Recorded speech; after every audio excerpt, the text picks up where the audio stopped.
It's the night, a right time for laughter. We have the guys to fill a custard, even though one is a jar of mustard. Thank God it's Tuesday. We take a look at comedians, and Charles used to be one. We have a lot to say about comedy. Can you believe Gray is a jar of mustard? And then there's Lapsed. What does he do? And why is he here? Thank God it's Tuesday. That's right. We are all going to find out why is here. Welcome to TGIT, the show about stand-up comedy and the sacred art of the punchline. If you enjoy the show, like the video, subscribe to the channel, and join us every Tuesday. If you're new here, that's Tuesday. If you've been here a while, you already know that. I'm Gray Poupée, a passionate patron of precision punchlines and proud perpetual comedy superfan. The man in the box to my right is Charles. That's YouTube at Willis Screedia. In the comedy ranks, Charles remains a hardened handler of humor, returning to read the room with rigor and refine the rhythm. How's it going, Charles? You started with H words, and I was counting the H words, but then you switched to R words, and I don't know, I just made some jarbled mess. Hi. I was trying to gather how many words you use to describe things, and I well, I tried to use as many as I could for you, but yeah, you know, I know you're a fan of the alliteration. Yeah. Good times. Howdy. Wow. Howdy, sir. Thank you for joining us. And as always, the third wheel on this tricycle is Lapsed. YouTube at the Lapsed Comic Fan. Lapsed is a brave but brittle open mic battler, boldened with bravado in front of crowds, but breakable beneath the belt. How's it going, Lapsed? It's good, man. I'm breakable. Very, very breakable. I'm a fragile, fragile man. I'm not saying that, sir. I'm saying it. I'm saying it. You have vulnerabilities, and we appreciate that. It's just called turning older than 30. Which is true. Well, how's your guys' week been? A couple weeks. Sadly, I had something come up, and you guys were cool enough to postpone it last week. I apologize about that. How's your couple weeks been, comedy-wise? Comedy-wise. So I watched God damn it. I'm so bad with names. I gotta start writing this shit down. But I did watch something. It was on Netflix. Remember the dude from SNL that I was talking about got a comedy special, and he was like, I think he's like a Latino guy. Yeah. I can't remember his name, but I watched that. Like Marcelo. I know who you're talking about, and I'm blanking on his name. But I watched his. What did you think of his special? It's a little different. It was very different. There was some funny stuff, but overall, like some of the jokes weren't for me, weren't for the whitest of the whites, I'd say. They were about the whitest of the whites, so I definitely laughed at it. His demographic definitely skews a little younger, but I don't know. It skews younger. It's interesting comedy. I'm glad that he's getting people kind of riled up, because he definitely seems to go all in on comedy. Yeah, it's a different kind of thing. I was going to say he definitely went all in on what he was doing, and he did say a lot of things where I could be like, where someone could be like, ooh. That might not be. Yeah. You know. Do you have his name? I'm totally Marcelo blanking. Hernandez. That's it. Thank you. He's like, I didn't want to go offensive. The best thing right now of the new batch. Yeah, I watched. Yeah, I know my niece is a huge fan. So I was remember I talked about, I saw that it was coming up like a few months ago. It was coming up. My nephew was like, "Oh, did you see Marcel, whatever. Did you see a special?" I was like, "Well, I knew about it. I didn't watch it." He's like, "Oh, you got to watch it." And I'm like, "Okay, I will." He's in that demographic. He's like the 18 to 26 demographic. So let me ask you the big question. Do you think Charles would appreciate it? Or do you think it's Oh no, not no, pure enough for him. no, it's not. Yeah, Charles is not a purist. It's not a purist Charles comedy special. There are some jokes I think he would like. There are some jokes that I think you would appreciate. We watch SNL skits that he's in, and he's very funny. But that's not stand up. So I would say that what you're saying though, there's certain jokes that he does where his charisma sells the joke, and I think you might appreciate some of the jokes. I would say watch it, obvious, just make up your own, but there are some things in there that I think you would like. Okay. Charles, did you happen to catch any comedy in the last couple weeks? I know you're an avid Kill Tony fan. So you've been... That's what we did. Yeah, if comedy counts as me just getting destroyed on video games, and I was reeling in the comedy all week. Well, I know you've made some comedy. I've enjoyed some of those videos, but I've been enjoying Raiders as well. But I've just been kind of putting on old stand-up specials, and I've been really kind of digging the, combination of those. Yeah, I think I reverted in my prior to talking to you guys shell of comedy not really being on the map. So I don't think I watched. That kind of took over a little bit, though, Charles. I mean, you. Since I've known you, I haven't seen you. Right, I haven't seen you do something so full blown as I saw you do that. And I can admit I'm the same way. Like for when I first started playing, it was like cool, but then for like the last 3 weeks, that's all I've been doing in my spare time. So I need to do other things. Put it that way, because I'm at the point where I'm just like, fuck this game. Well, I think last week Bruce just had a Netflix special, so I happened to catch that one, but that's about the latest thing. Other than that, I've been going through old stuff. I watched Bert's Comfortably Dumb. It is interesting to see Bert with a shirt. I forgot that there was an era in that. That's Charles, you seem perplexed. Right? It's very Comfortably old Dumb. Bert. That's a podcast, right? That's not the show that's on Netflix. No, that's his special. I think it was his first one. If not, it's like his second. I thought it was the second one, but it's one of those two. It's definitely early, but it's a shirted Bert, which is interesting. Yeah, and I haven't seen it, but I've seen it on. I saw it when it was on YouTube. I don't know if it still is or not. But well, fair enough. Yeah, that's what everyone's favorite. I took in some of that. And I did watch. I did watch the relaunch of Scrubs. I watched the first 2 episodes. Ooh, how did that go? A legacy sequel. I would say this. I would say this. For people that just like the characters, you're probably fine. But for people like me who actually liked the show and thought season 8 had one of the best finales of all time, where he is walking out and he looks at the banner that was made for him for his last day, and he sees what his future would be and all that stuff. And then they did that season 9 medical school shit show. This is they deconstructed everything that they built up. Every single thing that they built up, they've just deconstructed it all, and it's just torn away. So I didn't care for it. Put it that way. There was some funny stuff in it. There was some funny.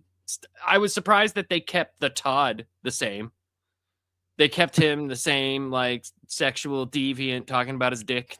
They didn't make him a reformist or anything like that. But other than that, dude, it just doesn't hit the same, obviously. And you know how it is when they bring stuff back like that. It rarely hits, Is it on streaming now, or is it just on network television? I think it's on Hulu, but it's also on ABC, I believe. Because it used to be on NBC, but then ABC bought it. I think it's on ABC. I saw it on demand.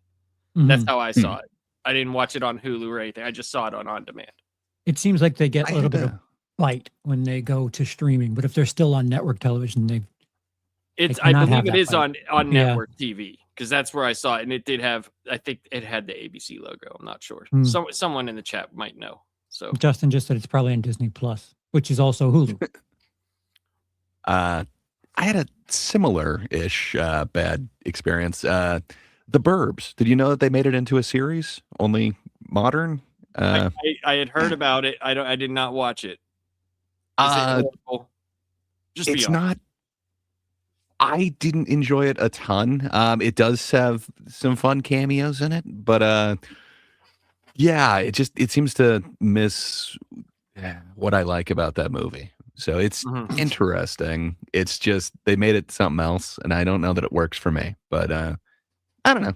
A lot of people like it, but yeah, I just feel like I had a similar experience to what you just described with going back to Scrubs. I don't know. I don't know that you should bring something back. Just do something new. No need for that. Well, there is a need for something, and it's science, fellas. We gotta figure out, with some science, what your guys' true preference is. Because I got a feeling that you're not being as honest as you could be, but you can't lie to science. So, Oh boy! I think without any further ado, let's get your scientific preferences, just so that we know where you stand with comedy. So, Lapsed Sir, I'm Yes, going to sir. ask you to blindly rank 1 through 5 without knowing what's coming next. Just rank which is your favorite comedian. That's all Okay. you got to do. Okay. Yes, sir. Tommy Davidson. Jesus. 3. 3. Okay. Sean Wayans. Man. He's funny in movies. I was just going to say, does he do stand-up? Yeah, he's holding the mic there. Yeah. He's holding the stand like a pro. Of course he does stand up. Could be just for a photo. 4. It's the photo. 4. Wow. It's the photo for his touring site, sir. How That dare wow you.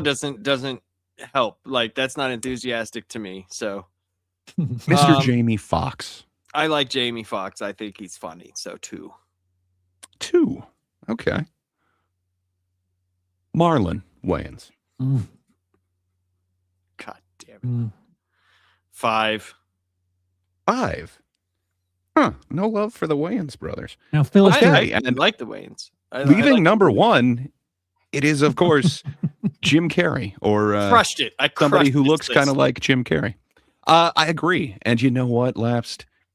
We love your consistency. It saves us from having to be surprised. We appreciate that about you. Why But, is here? I think you killed that list. Of course, Jim Carrey is the most well-known, and I think Jamie Foxx is right after him. I think you killed it, man. it's I living, can see why living color people. it was. Yeah. Jim Carrey, or somebody who looks like him, was in the news recently, and it kind of it reminded me of What the good old was up days. with that whole thing? Unclear. That It's is so supposedly weird. the imposter. The nose looks so similar, so I'm not sure, man. I heard reports that it was not him, and then it was. So I don't know. I Wait, got no what? clue. He's- So weird. Someone's posing as Jim Carrey? That's the rumor, but good times. Yeah, you'd have to look it up. It's a little bit too. It's a mystery. Yeah, it's just. But you know what is also a mystery, Charles? My It is choices. your preference. Just blindly rank 1 through 5 without knowing what's coming next. Just your favorite comedian. That's all you got to do. John Lovitz.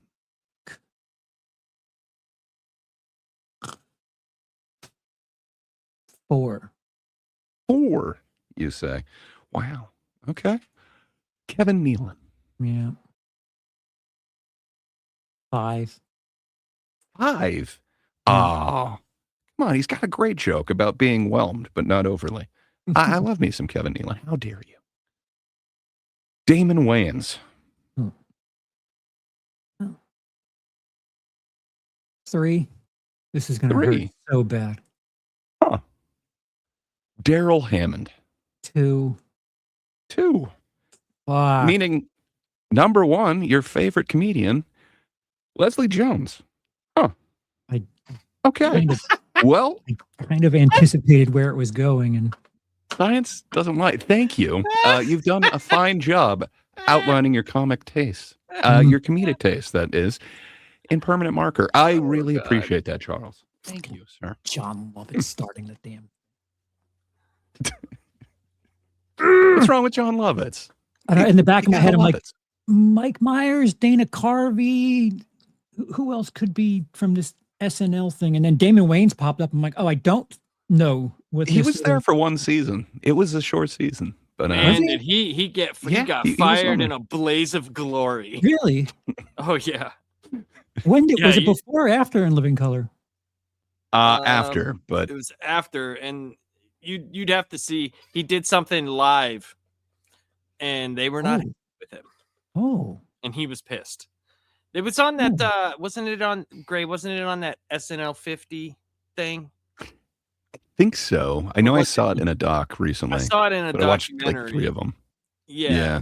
I know me and you talked about it or something like that because we both had the same reaction. It was like fucking like that was a very interesting part of the documentary. He's sitting there and he does not give a shit either. He's sitting there like all bitter and he's just like, I got fired off of that fucking white show. They didn't give a fuck. Like, it's so funny, dude.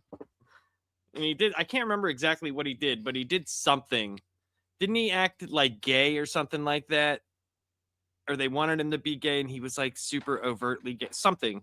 I can't remember exactly what he did, but it was kind of but funny like because they Men on showed it. Film was basically that. One of the greatest review shows ever. No, I could be wrong. I'm saying Oh. like it was something you'd have to find out. He did something and then like went way overboard with it or something like that on live TV.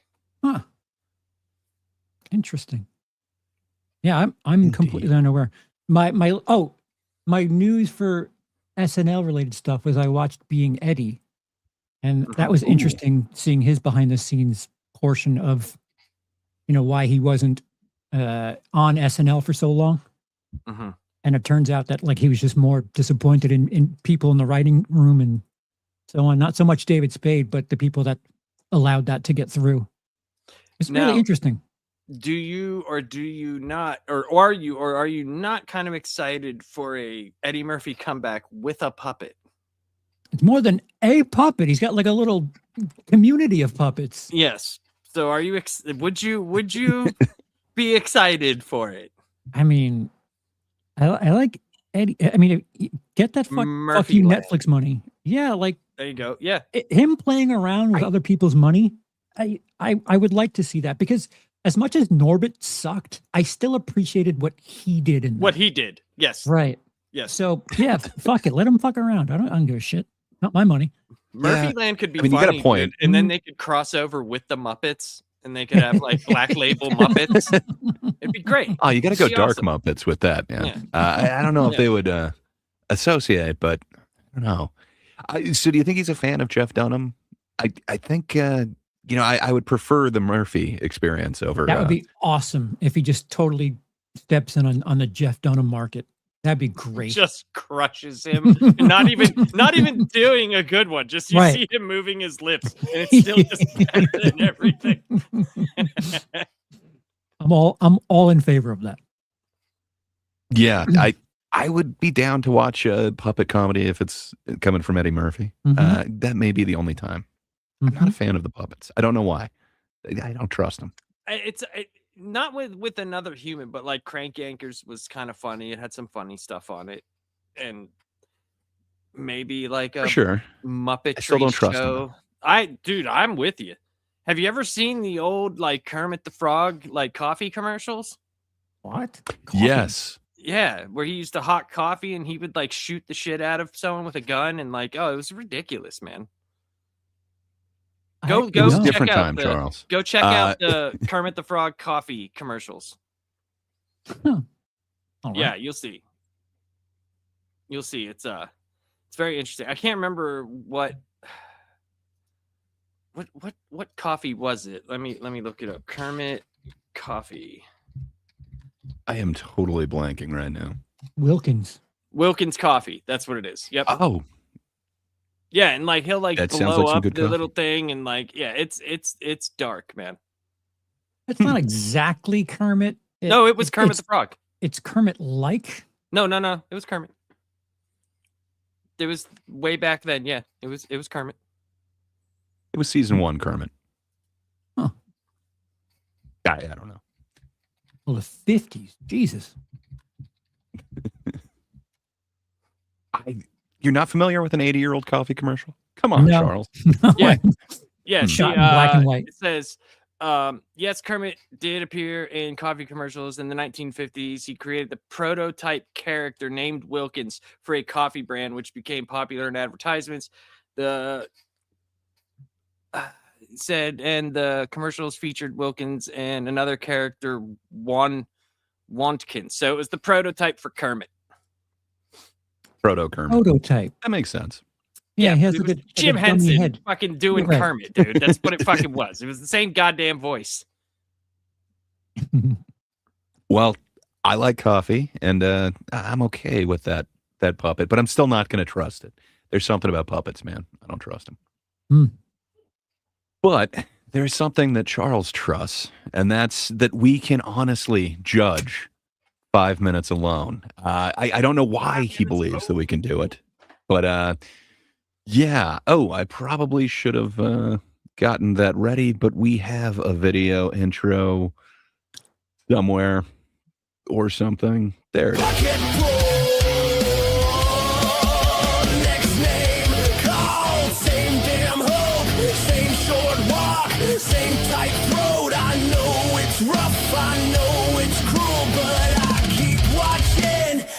Bucket pull.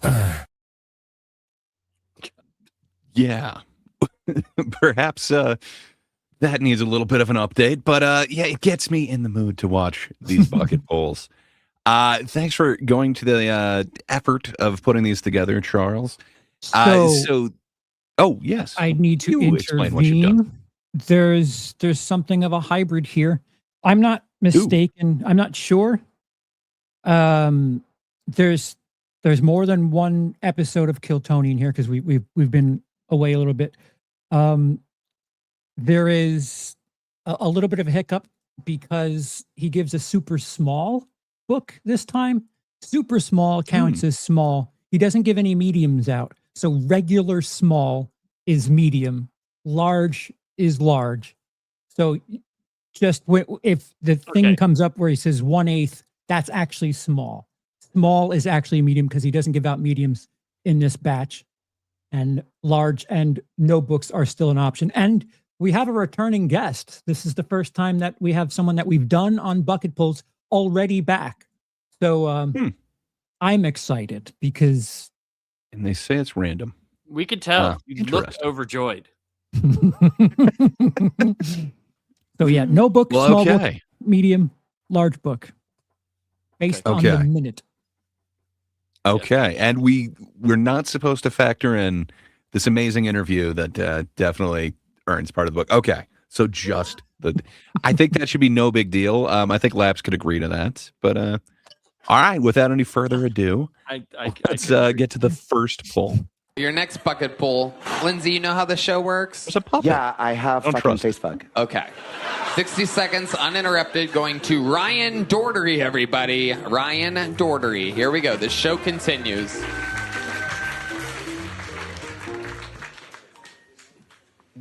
I know I look like a Mormon CrossFit instructor, or maybe only an extra in a Viking movie. I didn't get a supporting role. I have no lines.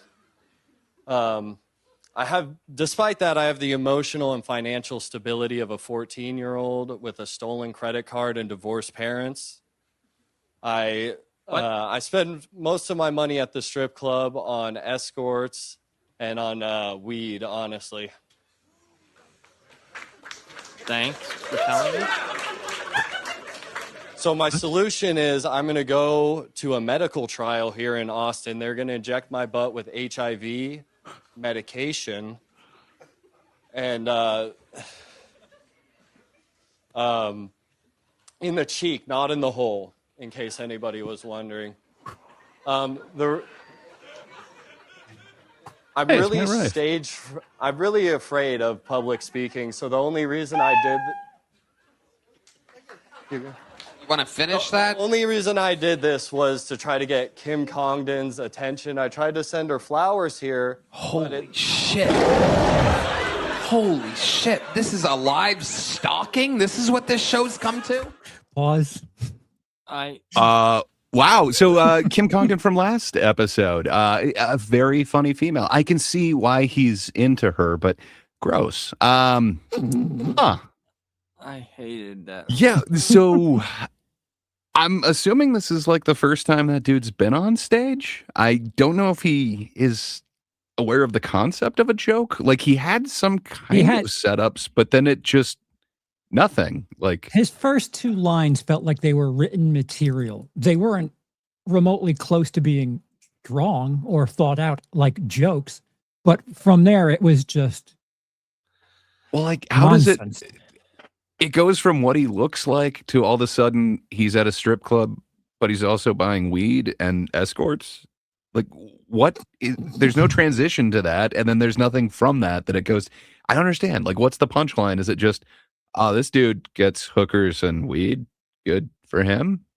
I don't know. And then to go to that he's getting injected with HIV. Why? Like, what is the funny part of that? Is it just because he said HIV medication? Medication. Do you get high? Oh, from you're that? right. My bad. Not in his butt cheek, or not in his asshole. Not in his hole. His butt cheek. I Just so guess you know. that's his punchline, but 'Cause, man, yeah. I go no book on this and possible like restraining order if he's a real stalker. Like it sounds like he wants to. I don't know. He came for somebody who's not even there, but a former regular. I no book for the Hey, no book, no notes. It's interesting you say that because Matt Rife does a bit where he tells the guy that he would call Kim for him, and go back That and watch. sounds to see dangerous. What happens in the interview? Huh. Justin Justin saying medium book. All right. So, this comedy works for some. Fair enough. So lapsed, which one did you say? I'm going no book. Nothing? No book. All right. Let's see. All right. There he goes. Ryan Doherty, everybody. No joke book. No nothing. All right. Okay. That seems deserved. Fair. This seems about what is deserved, where usually it seems like they give him a medium for no reason. So I feel vindicated. So on this one. Justin knows. Justin Finally. knows what killed Tony is. That at the very least, our audience knows the system works. I'm glad. This is the first one that I wanted a no book, and they gave a no book. The dam is holding. It can happen. All right, let's go to number 2. Oh, Lindsay's slamming her hand on the table. She liked him. Noise for your next bucket pull, ladies and gentlemen. It's Greg Bergman, everybody. Greg Bergman. Hey, I don't know about you guys, but I am sick to death of pedophilia. Right? Are you sick of it? I don't mean sick of adults having sex with children. I've never been for that, just the way I was raised. But I'm sick of hearing about it.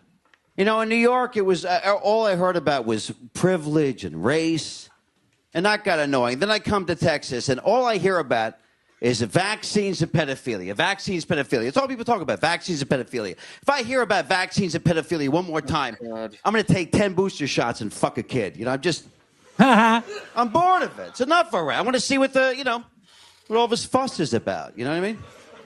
And autism, that's another thing. What a scam. Everyone in Austin says they're autistic. I'm autistic. You know, you want to be. You want to be autistic. You want to be neurodivergent. You think it makes you interesting. Okay? You're not autistic if you're too much of a stupid little creep to look the barista in the eye. Okay? You're a putz.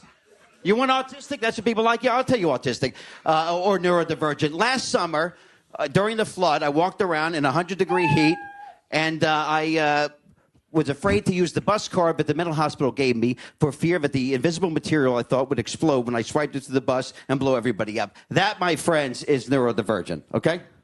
So if you want a stupid lunatic, here I am. All right. Great. pause. Wow. So I do remember this guy. So this You is our do. returning guy. The guy with the great big so cock. he's the The yeah, I was gonna sideways say cock. he's the guy. Wasn't he saying like tuna can or something Yeah. like that? Like it's Yeah. it's huge, but Mhm. only girth wise. Yeah, I remember him being slightly funnier the first time, and I remember not liking the first time. What the fuck was this? Lapsed, any thoughts? I see you face He palming killed down there. Lapsed. He killed Lapsed. Nothing. Oh, no. Zero book. I'm gonna get a booster and fuck a kid. Well, that's edgy, Well, man. here's Come on, it man. again. You know, it's Playing to that Austin crowd. it seems like it.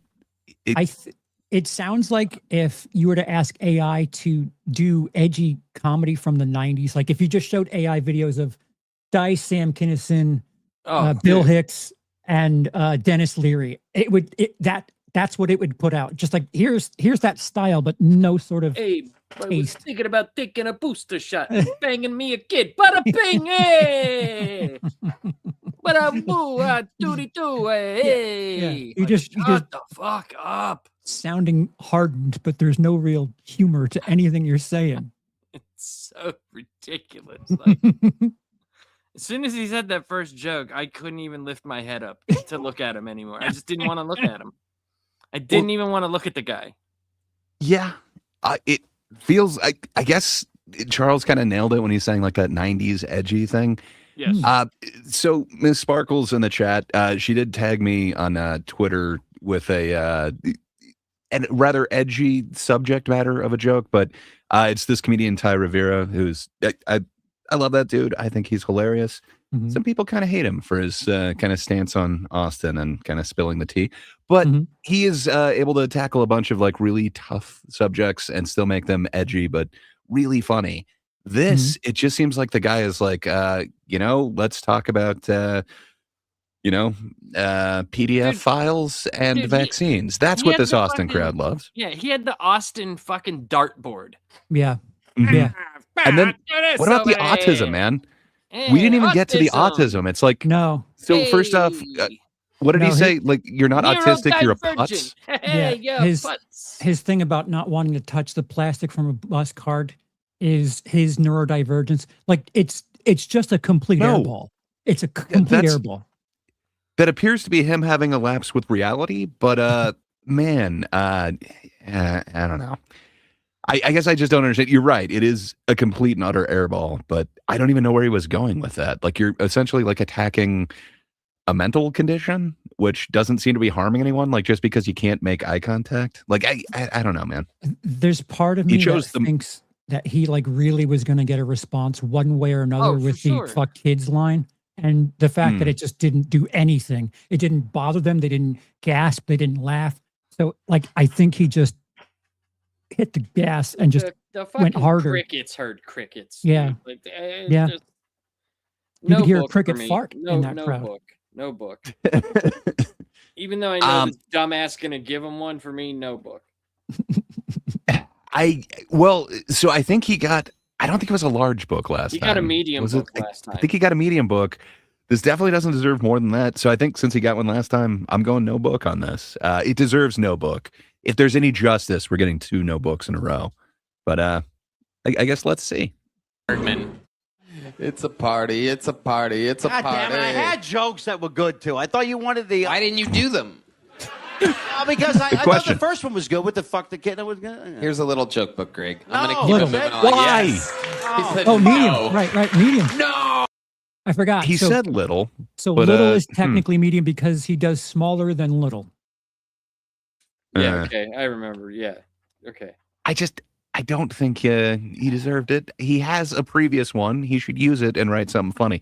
And the fact that he's saying he had something funny, okay? Like, what did you think he was doing funny here? jokes, but I thought I'd try out these stupid ones because bada bing, hey.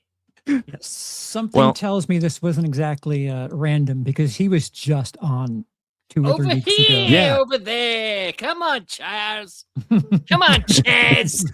What, you think it's rigged, Charles? Come on. This is random. Where'd you There's get a bucket. Will from? Why ain't you Chuckapedia? Waka hecka Well, maybe this next poll will be funny. Christ. I have faith. There's some good comedians out there. I'm sure they'll get lucky. Oh, make some noise for Seth Shepard, everybody. Ooh, looks like we're on a different episode. Howdy, y'all. Oh God. I found out recently I'm 1/8 black. It's R month now. Now, this doesn't mean that I can say any of the fun words, but I sure have been thinking about it. Oh, Jesus. I lost my virginity with a soft dick. Y'all might be thinking, Great wow, transition. that's got to take a hog to work, right? You'd be wrong. All it takes is a girl that believes deep enough and keeps drinking after she pukes on you. What? I was 17, she was 22. She knew what she wanted. Between me and whiskey, though, we figured it out. It's all right. All right. I wish I had got a bigger pop, but thank y'all so much. Pause. Did he just admit to a crime? Like, what the hell was he talking about? He Like, was 17. She was 22. Not that part. The, after she throws up on you, she keeps drinking. Is he talking about like a Cosby situation here? I have no idea, man. Why did he think any of this was funny? Where is any punchline? You got to remember. It's embarrassing. Gray, he came out and he said, well, I found out that I was 1/8 black. Like, I mean, so that, while it does feel like a talking about black people. Dude, like, this is, Hilarious. well, it feels like a This- familiar thing. That's the closest to a joke I heard out of this entire set. Was that opening part? Yeah. Like, I haven't said the words, but I thought about them. But so this is like, I've said this a couple of times. This is why I feel like there's this cliche, this bad rap for Austin, because what we've seen at least two of them now just kind of exploit I can just say edgy things or, be semi-racist and I'll be just fine there. It's not because of the Yeah. show, mind you. It's because people think that there's some sort of, Well, it's because of the guys that perpetuate the jokes that are big. They do a lot of racial stuff. They might not do it in that way or Yeah, in that, but they think like, oh, if the big guys like Rogan and stuff can talk about black people, maybe I could just say whatever I want about it as long as it constitutes race. right, but it's a little bit more to it than that. I realize it just sounds like, I actually they're think just- it's less to it. Look who's talking. I think it's just Look who's talking too. look who's talking now. Look who's talking again. We did it. We did it. That was funnier than everything he said. No. Yeah. Well, what size book would you give him then, Lapsed? Would I give him? Well, he doesn't even know how to read, so I'm giving him a small book because he tried. Compared to wait, this isn't the same episode. Okay, fair enough. I was going to compare him to the last two. This is a different episode. Yeah, I would definitely go off of that material. Small Same book. city. Even he admitted it. He wanted more of a pop, and it got nothing. So small is actually teeny. Meat. Remember that. Fuck. Okay. Based off of your warning, I will change. I guess I still had my hand on the piece, so to speak. I'm going medium on this then. Lapsed. Let's I'm go. Still with the tiniest book Okay. that you can give. Fair enough. Seth Shepard. All right, you're leaving here with a 1/8 normal size black joke. Oh. There you There go. it is. There you go, Teeny Seth. one. Deserved. Fair enough. Deserved. We had. Well, he Deserve deserved what? nothing. He deserved Yeah. nothing. Fair enough. Again, I was thinking compared to the other two, I would give this guy a small book where I'd give the other Well, two nothing. I mean, But I'm you're right. just They're not the only same night, so doing I it should not be based on the comparing. material. So, Fair enough. I think I would put them, if we're going worst to best so far, I think we're in the correct order. But I I'm don't just know. We'll see. frustrated as someone who's taken the paid dues and taken the long route. I don't know what the middle guy has done it before. Whatever, he just fucking airballed. I don't know this guy how long he's been doing it. What told him? Yeah, let me go to Kill Tony and perform on all of YouTube for.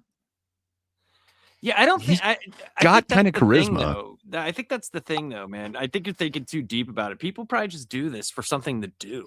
They don't give a shit. Yeah, There's a Yeah, lot of that. Like, it's the same people that, like, when they go to the freaking, like, you know, the America's Got Talent or the fucking the one singing show. Like, when you see like Yeah. the stuff that the people, they just go to go. It's something Yeah. like someone in their group probably thinks they're funny. It's Yeah, like, and oh, that- dude, you should do this. You should try it. And he's like, all right, I'm gonna go in with me black jokes. yeah. You know, and that's then where I kind of get bummed out because to me, it's like, this isn't a fuck it, let me get drunk and try some shit thing. It's like, dude, I think that's Come what on. the host wants it to no, be. I know. I think the host, like, I think Tony is looking for his little whack pack of Yeah, people. American Idol, fucking William Hung type shit. I get it. It's just, That's what he it wants. bums me out. It bums me out. Of course it does. Last Every comic standing episode- would be at least the Mm. best equivalency of people trying. Yeah, Of- but of- even of then, weeding like out you get the more. tryouts. They Yes, were you doing the do. American You Idol do. like tryout thing, 100%. where he's looking to get that 100%. each episode. He even asks like almost every single episode, like, who likes it when the comedians do well? Who likes it when the comedians do badly? And Cat Black. yeah, it seems like it's about 50-50. So he's definitely looking for people to bomb on there. But still, it seems like the no books are rare. Yeah. Like if I were to go do this and I bombed, I would just feel gutted. Just gutted. Oh yeah. Mhm. Especially the views that they're getting now. Like Right. back in the day, cool. It was just like the small room of the Comedy Store. Like you could, it's like doing an open mic. But this thing now with the millions of views, man, I don't think I'd ever recover. I'm not lapsed. I actually, I don't know. You care what people think. I couldn't about do you? that, man. That's too I much don't. pressure. It's not so much that. It's just that pressure, man. It would definitely get to me. I think I'd be thinking about everyone. I'm sure you would be, but I mean, there's ways to get around that. You know what I mean? Like if you live too much in your head, you're never gonna experience like anything like that. You know, like Yeah.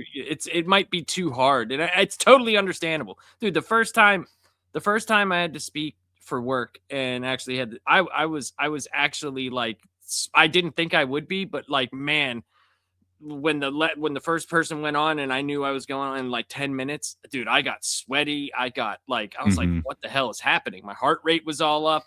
And then I was like, well, either you're gonna do well or you're gonna suck. There's no like middle ground. You know what I mean? There it really Yeah. isn't. So Yeah. it's like you just got to do it. And with this, I could see like someone like you who is like basically in love with comedy, and Oh, maybe man. it not ending well, you know, or something like that. would or be you nothing being but in your nerves. head. Yeah, I could see that. This But guy seems so calm. This dude did not seem nervous at all. He just had that slow delivery, and it just seemed. I wish he had material. He's the one that I wanted Right. to listen to the most out of these three, and he seemed the most comfortable there. Just, Yeah. That's jokes, where man. like it's a shame. Like that second guy, ultra confident. He's confident in himself, but he's got nothing. Like there are all of these intangibles that not very many people have all of them and can pull it off. Well, Charles, he did have funny jokes. He just didn't tell them. Remember, like he didn't want to He do. left He those didn't at want to home. do. He didn't want to do the funny jokes. He didn't want to do those. He did his own. Yeah, bucket I don't full know of why his you'd- own bucket list of jokes that he has. He's like, ah, shit, it's the bad ones. Fuck. I got to do these.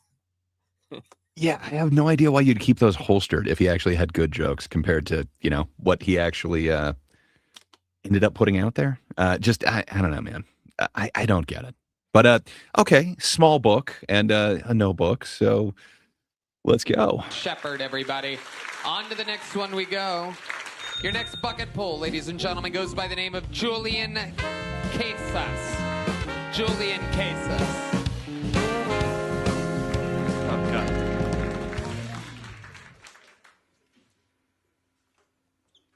So I don't think Stephen Hawking fucked any kids.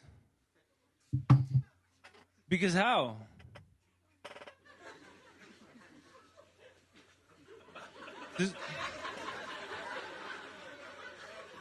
There's only one thing he could have done. Only one thing that makes any sense. He lined them up on the ground, put a ramp on either side, and turned his chair up to full speed. And he has the science to make it happen.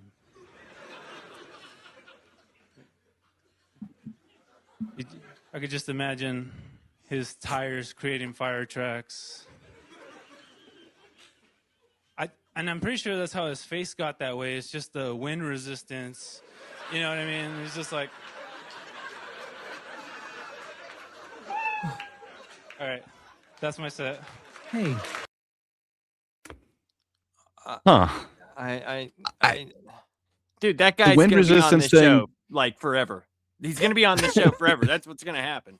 This is like his next new thing. Did you hear the Stephen Hawking bit? Ah! The wind resistance thing could be funny. I think there's a way that you could have used that, but He did it. It's like- the fucking visual gag. That's all it is. yes, and maybe that could work, but the way that he did it, man, even that didn't work for me. So I think this has to be one of this guy's first few times. He just seemed so nervous. Well, I was he going to did say the not seem opposite. comfortable up there. I would trade anything for his composure. The fact that he was comfortable, like with just silence, and he wasn't like capitalizing on tightening. You only have a minute, and he gets up there. He takes 5 seconds to start talking. He says things like "because how," and he just lets it float there. It's just out there. He doesn't jump on the silence. He just lets the silence simmer. Like if I hear silence, I like my internal clock's like, go faster. This isn't working. Fair enough. I He would did kill for handle that. like straight up silence well. I don't know, man. It doesn't seem like he's actually like talking into the mic, and just to me, Yeah, I'm he not seems getting awkward like. as fuck. Yeah, maybe that's just him, but I Could be just don't know. his I just thing. didn't get confidence. I got But, composure, maybe not confidence. What's the whole deal with the tires would be on fire, or the skid need to marks He'd would be be going on so fire? fast. He'd be going so I- fast to jump the kids. I get you. When does that happen? Like the DeLorean's the doesn't. only time that I like. So is he doesn't, also Gray. going back in time? Does he? You know, burning No. rubber. He's trying to jump the children. I get you, but like that doesn't happen even with like jumping the school buses Right. or He any of has that the shit. science to do it. That's Great. the thing. Okay. Absurdist All right. comedy. It's absurdist humor because how? He even said it But because how? All right. Yeah, I just I guess we have a theme for some of these bucket pulls, but we? Huh. Interesting. so far PDF keeps coming up. But yeah, I don't know, man. Just the whole he couldn't do it because he's handicapped. Please, Stephen Hawking was handicapable. How dare he? It feels like an all-star cast of I know what jokes to tell to Austin. That's what it feels like. I love it. Justin Gray is putting in there Stephen wrong. Very, very wrong. Yeah, so if I'm giving him a book, you're right, he handled bombing well, but that's kind of all he did. To me, that's not no book. I guess I'd give him small. Are we teeny tiny? saying the medium is small? So teeny tiny is small. Medium is actually small because a medium was not given out. All right, fair enough. I'll go medium then. Let's go medium. I think So- he deserves a small, not a A teeny. normal small. Yeah. The small book. That's what I think. Small book. Okay. And it looks So- like Justin's playing Number along in the two, chat. number He's two also going small, medium. a Okay. Medium small. Yes, thank you. Okay, so we're Okay. all on the small. Yep. Medium small. Yeah, Sign up medium. again. Here's a big joke book. Thank you. What? He Shut up. must have killed that interview. I understand that is a huge portion of it, but goddamn, if it's based off that material, there was nobody. There was a couple of nervous chuckles, and that's it. No, like I said right after this was over. He's gonna be in that whack pack room, dude. They're all gonna have like a camera in there telling each other like the weirdest of weird stuff. Like this is the new Tony Hinchcliffe show. It's to be like, Somebody hey, check out. I want my- to see that interview. Click that reveal, This dude please. does not deserve a large book, and this was actual large. It's not medium large or whatever the hell. Right, So, Right. Yeah, man, that he must have killed that interview I because hate goddamn, this that set sucks. Well, it's not just based on the buckets, but based on This 5 show- minutes or 1 minute this show alone. it is. Small book. Come on. How dare he? All right, the I fact that think both of this you would be reacted is Tony quite Hinchcliffe Well, is a piece of Dude, shit. it's not a large book. Like, my God. He needs to actually have a joke. You're right. And maybe Tony saw something that we didn't, where he was comfortable with the silence, where he's just getting nothing. You're right. He didn't speed up. He didn't really change his demeanor after that. That's not enough for a large book, though. No, but maybe he saw something and then he was able to actually do something in that interview. But yeah, what Well, we saw Lex- does not deserve. What Tony saw was him, this guy, William Montgomery, the wheelchair lady. He's gonna like, oh, you can make jokes. Fiona about Collier is her. awesome. And William then Montgomery's you can- amazing. And and you can shout out to his fucking- poor little dog. And then you can fucking, tell all these jokes together that suck and nobody gives a shit about. How dare you, sir? It is harder than Yeah. you think to do a weekly one. But yeah. You keep saying that, but it's just a guy going up and talking. Like, I could write 40 minutes Yeah. of just dumb things. And there you go. Okay, There's but 40 some of them shows. better be out of the park home runs because that's what we get with the William Montgomery. And our thoughts and prayers to his poor little puppy who Dog broke died? its little leg. Oh. Broke its little leg. It's Okay. the sweetest little It's a little dog. bit different. Not like a horse. Yeah. All right, final one. Will we get justice? I feel like Headliner. the first one was good. We'll see. Good. In that Yeah, dude, he we didn't even got catch the it. Dude. This dude just fits in result. perfect. He fits in perfect. So perfect.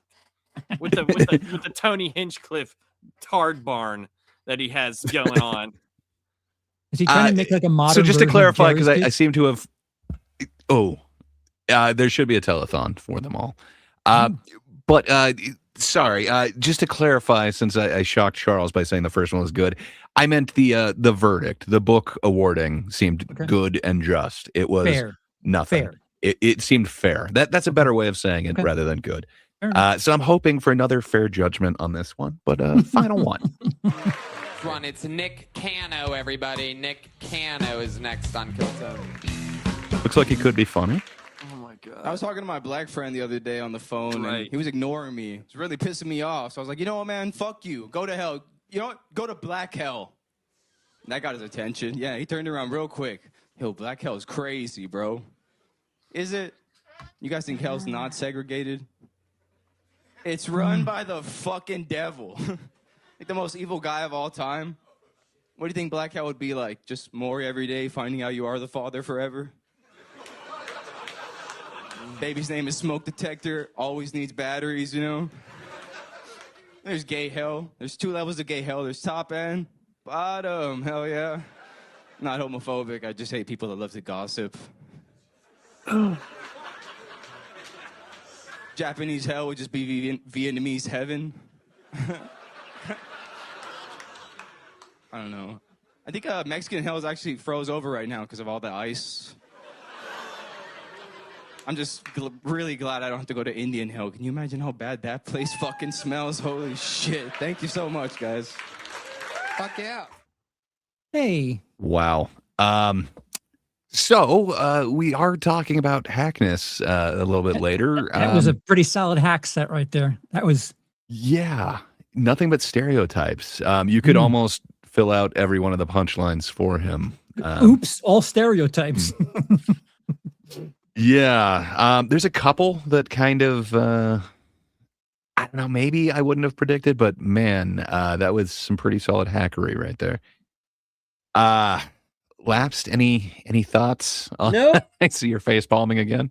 Nope. So you're Hated it. enjoying the Kill Tony experience. I hated every single thing about that.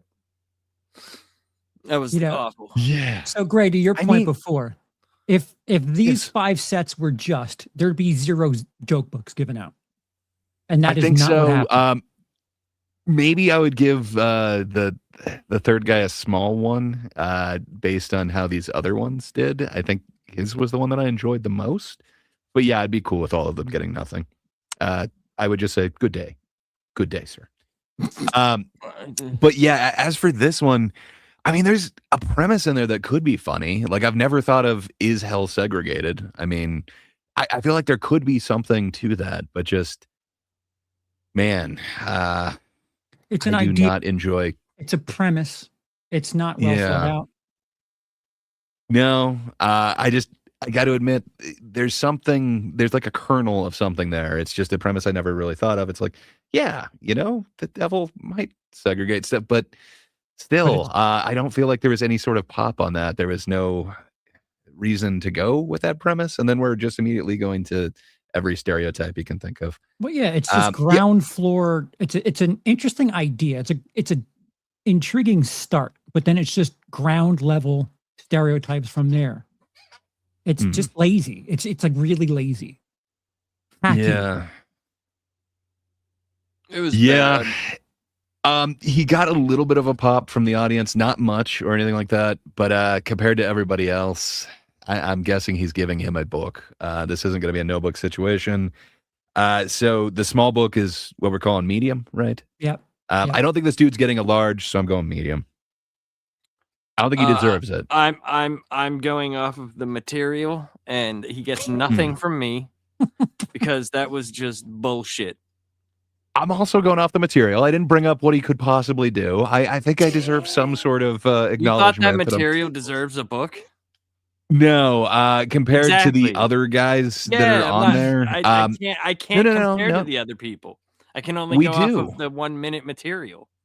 We do. If he gave other guys books on the same can't- night, I think I we can can't do compare it to that. And I'm But saying, that's not the game. based off of his material and the other material, I'm giving him a book. So we'll go small, which we're calling medium tonight. So So small based book. off of the rules of the game, I am giving no.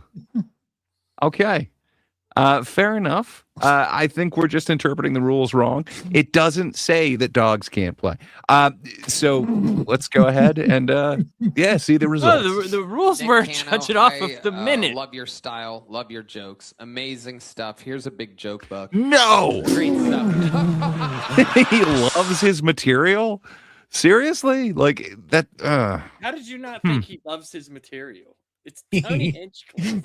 He wasn't getting a big pop, man. I didn't notice. Usually, Tony does that over the top, super mouth agape, kind of like Joker. Look at all my thing. teeth thing. Yeah. I didn't see it, so I didn't think he loved his material. But Yeah, but he maybe he didn't like the way that the dude did it, but the material itself is Tony Hinchcliffe wrapped up into one big bow.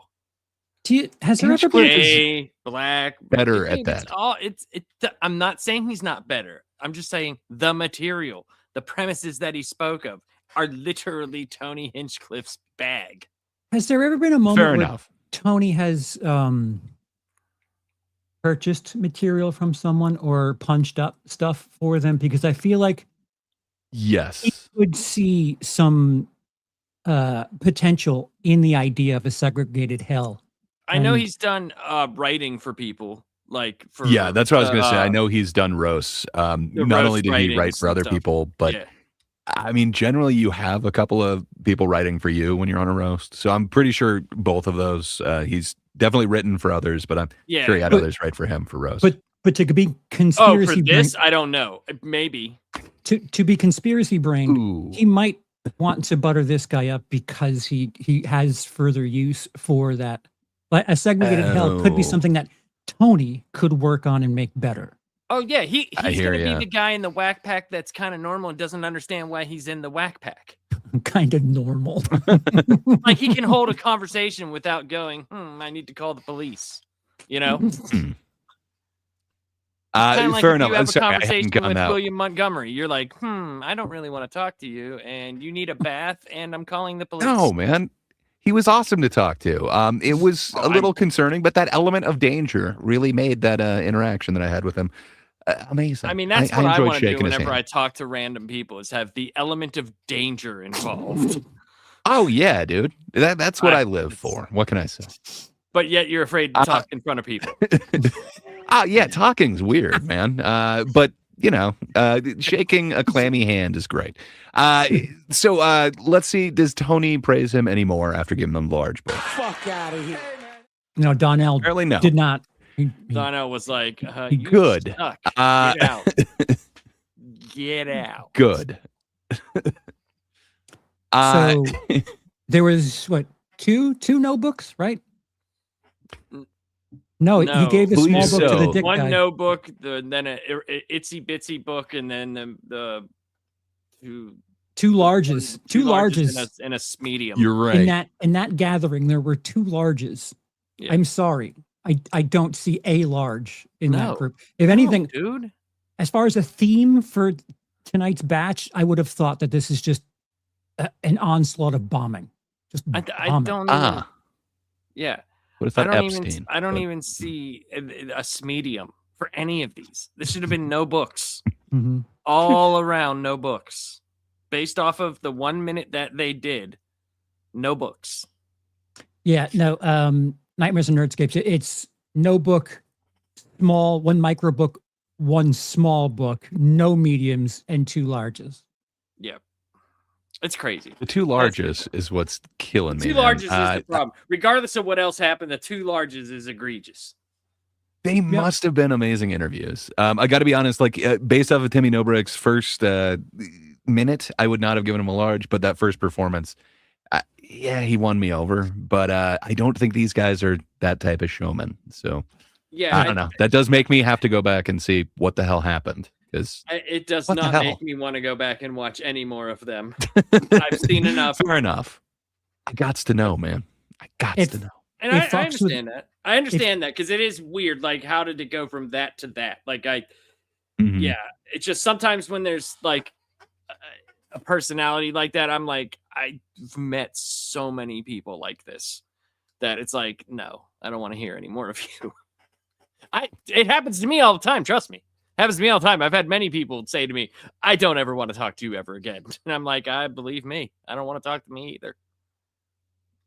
Yeah, it's stuff like this where I put myself into these shoes, and I can't help. The more I see 1 minutes, these bucket pulls, I keep thinking, well, if I were to ever perform at Kill Tony, I would probably do edgy shit, and if it missed, I would just be completely fucking rattled. I wouldn't know how to handle that.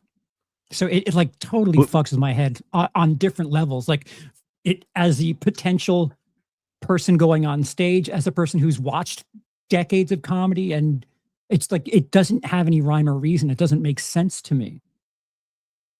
But would you also be preparing for the interview, or no? Would that be the last thing on your mind? No, because I think that's where it kind of makes it or breaks it, and then it also, if a guest kind of weighs in, it can really tank whatever you're doing. Yeah.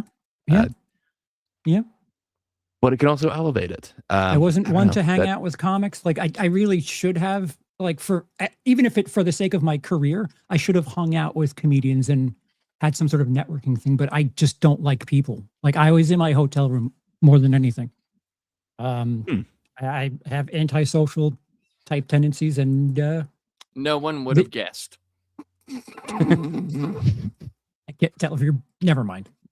You seem well adjusted, sure. I never would have noticed. Well, I guess that brings us to the main event, right? The thing we have been teasing for over a month. That's right. We asked you all for names. We needed your help with votes. You guys weighed in. And thanks to you, we now have something set. Could we go with some definitions first? Would that make it well? So okay, this is a bracket that's a Sweet 16. We're down to half of the original bracket of March Hackness. Some people asked, it seemed like some people had different definitions of what hack is. Why don't we all give our understanding or our definition of what hack is, and then just so we have some sort of mass confusion that continues with the mass confusion of everything else we do. So I think you're right, but I would say we should probably show what like the search set, and then what we thought what it was, because I think that's we had so many conversations about it and how many differences in opinion there was. So I did before the show, I kind of looked on the major search engines just to see, and this was the main one that kept popping up. This definition. Now there's me, Charles, and Gray. We have different things to put on top of this, but this was the one thing that kept popping up. And it said a hack comedian refers to a comic who uses unoriginal material or performs overused and cliche jokes that lack creativity. They often deliver these jokes in a way that does not connect with the audience, relying on tired tropes rather than fresh content. Which, for me, I'll go for that. There's some of that I guess is true, but there's hack comedians that kill. Yep. You know, because Yep. there's Yep. that Very much. audience might like those familiar jokes. You know, like Well, we we just got saw into- a hack comedian get a large joke book. So, yeah. Yeah, so there's those premises that people like to hear, you know, and like when you go see like a Joe Rogan, you know he's gonna talk about like religion and fuck a- he's gonna And he's a gonna fuck a stool's gonna be chair. involved. He's gonna do Mhm. something about like an ape fucking something and do the you know, he's gonna do that. So like that doesn't mean that they're bad. It's more like they just rely a lot on the same shit. And that's what they do. Like we see a new special, but yet is it really new?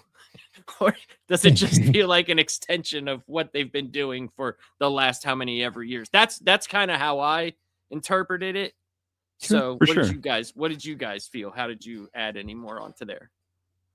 Gray, Charles, would you like to go? Oh, you want me to go? Okay. I'll headline. So for me, hack, it's derived from hackneyed, which hackneyed meaning overused, unoriginal, or trite. So I don't know. When we say a joke is hack, we don't necessarily mean a comedian is bad or untalented. We mean the idea is so familiar that the audience can predict the punchline before it even lands. Most comics write hack jokes at some point, and a lot of great comedians grow out of it. It's not a moral judgment. It's a note about the craft. Generally, here's how you know something's hack. Did you know where the joke was going before the punchline landed? Have you heard essentially the same joke from multiple comedians before?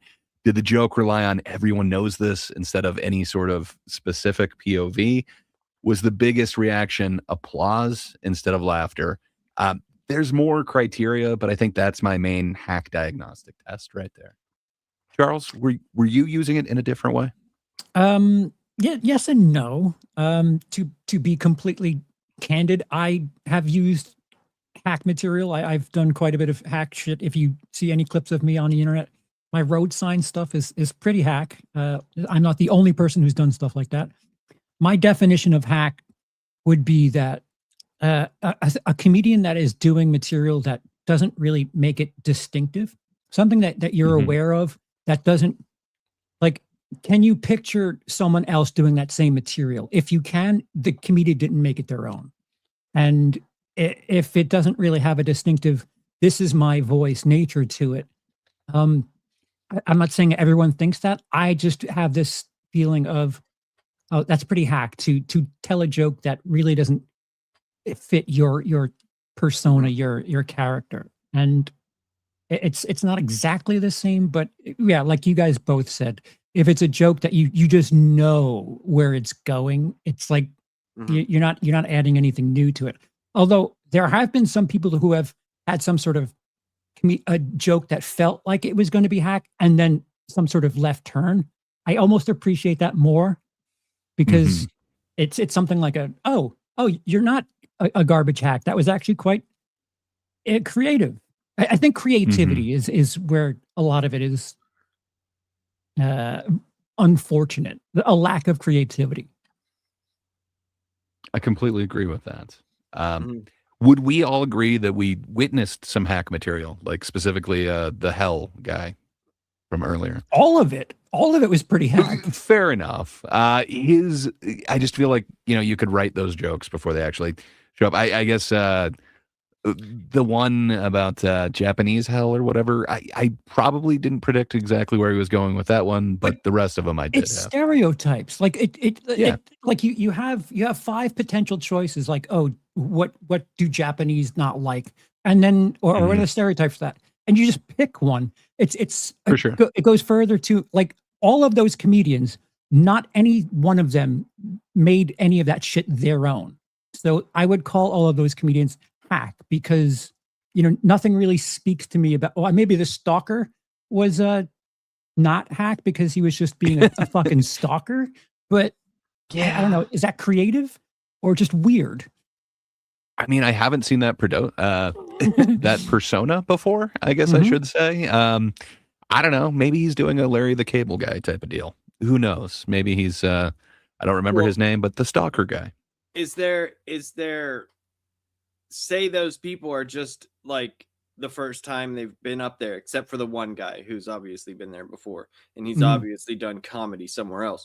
Can you be hack without even knowing what you're doing? Oh, sure. Okay. Oh, yeah. Sure. So there you go. A lot of people start that way. Like it's what type of jokes are out there? Okay, let me say a joke like that. I think a lot of the times that leads to hack before you kind of find your voice. Like before you even know what that is, kind of thing. Putting their spin on it, but it's still the same shit. Yeah, and to be fair to comedians from the other end of things, they use that material because it's safe. It works. Like I don't want to be shitty to these people. I have done plenty of hack stuff. You play the hits. If it works, why not do it? I 100%. Can't hate on that.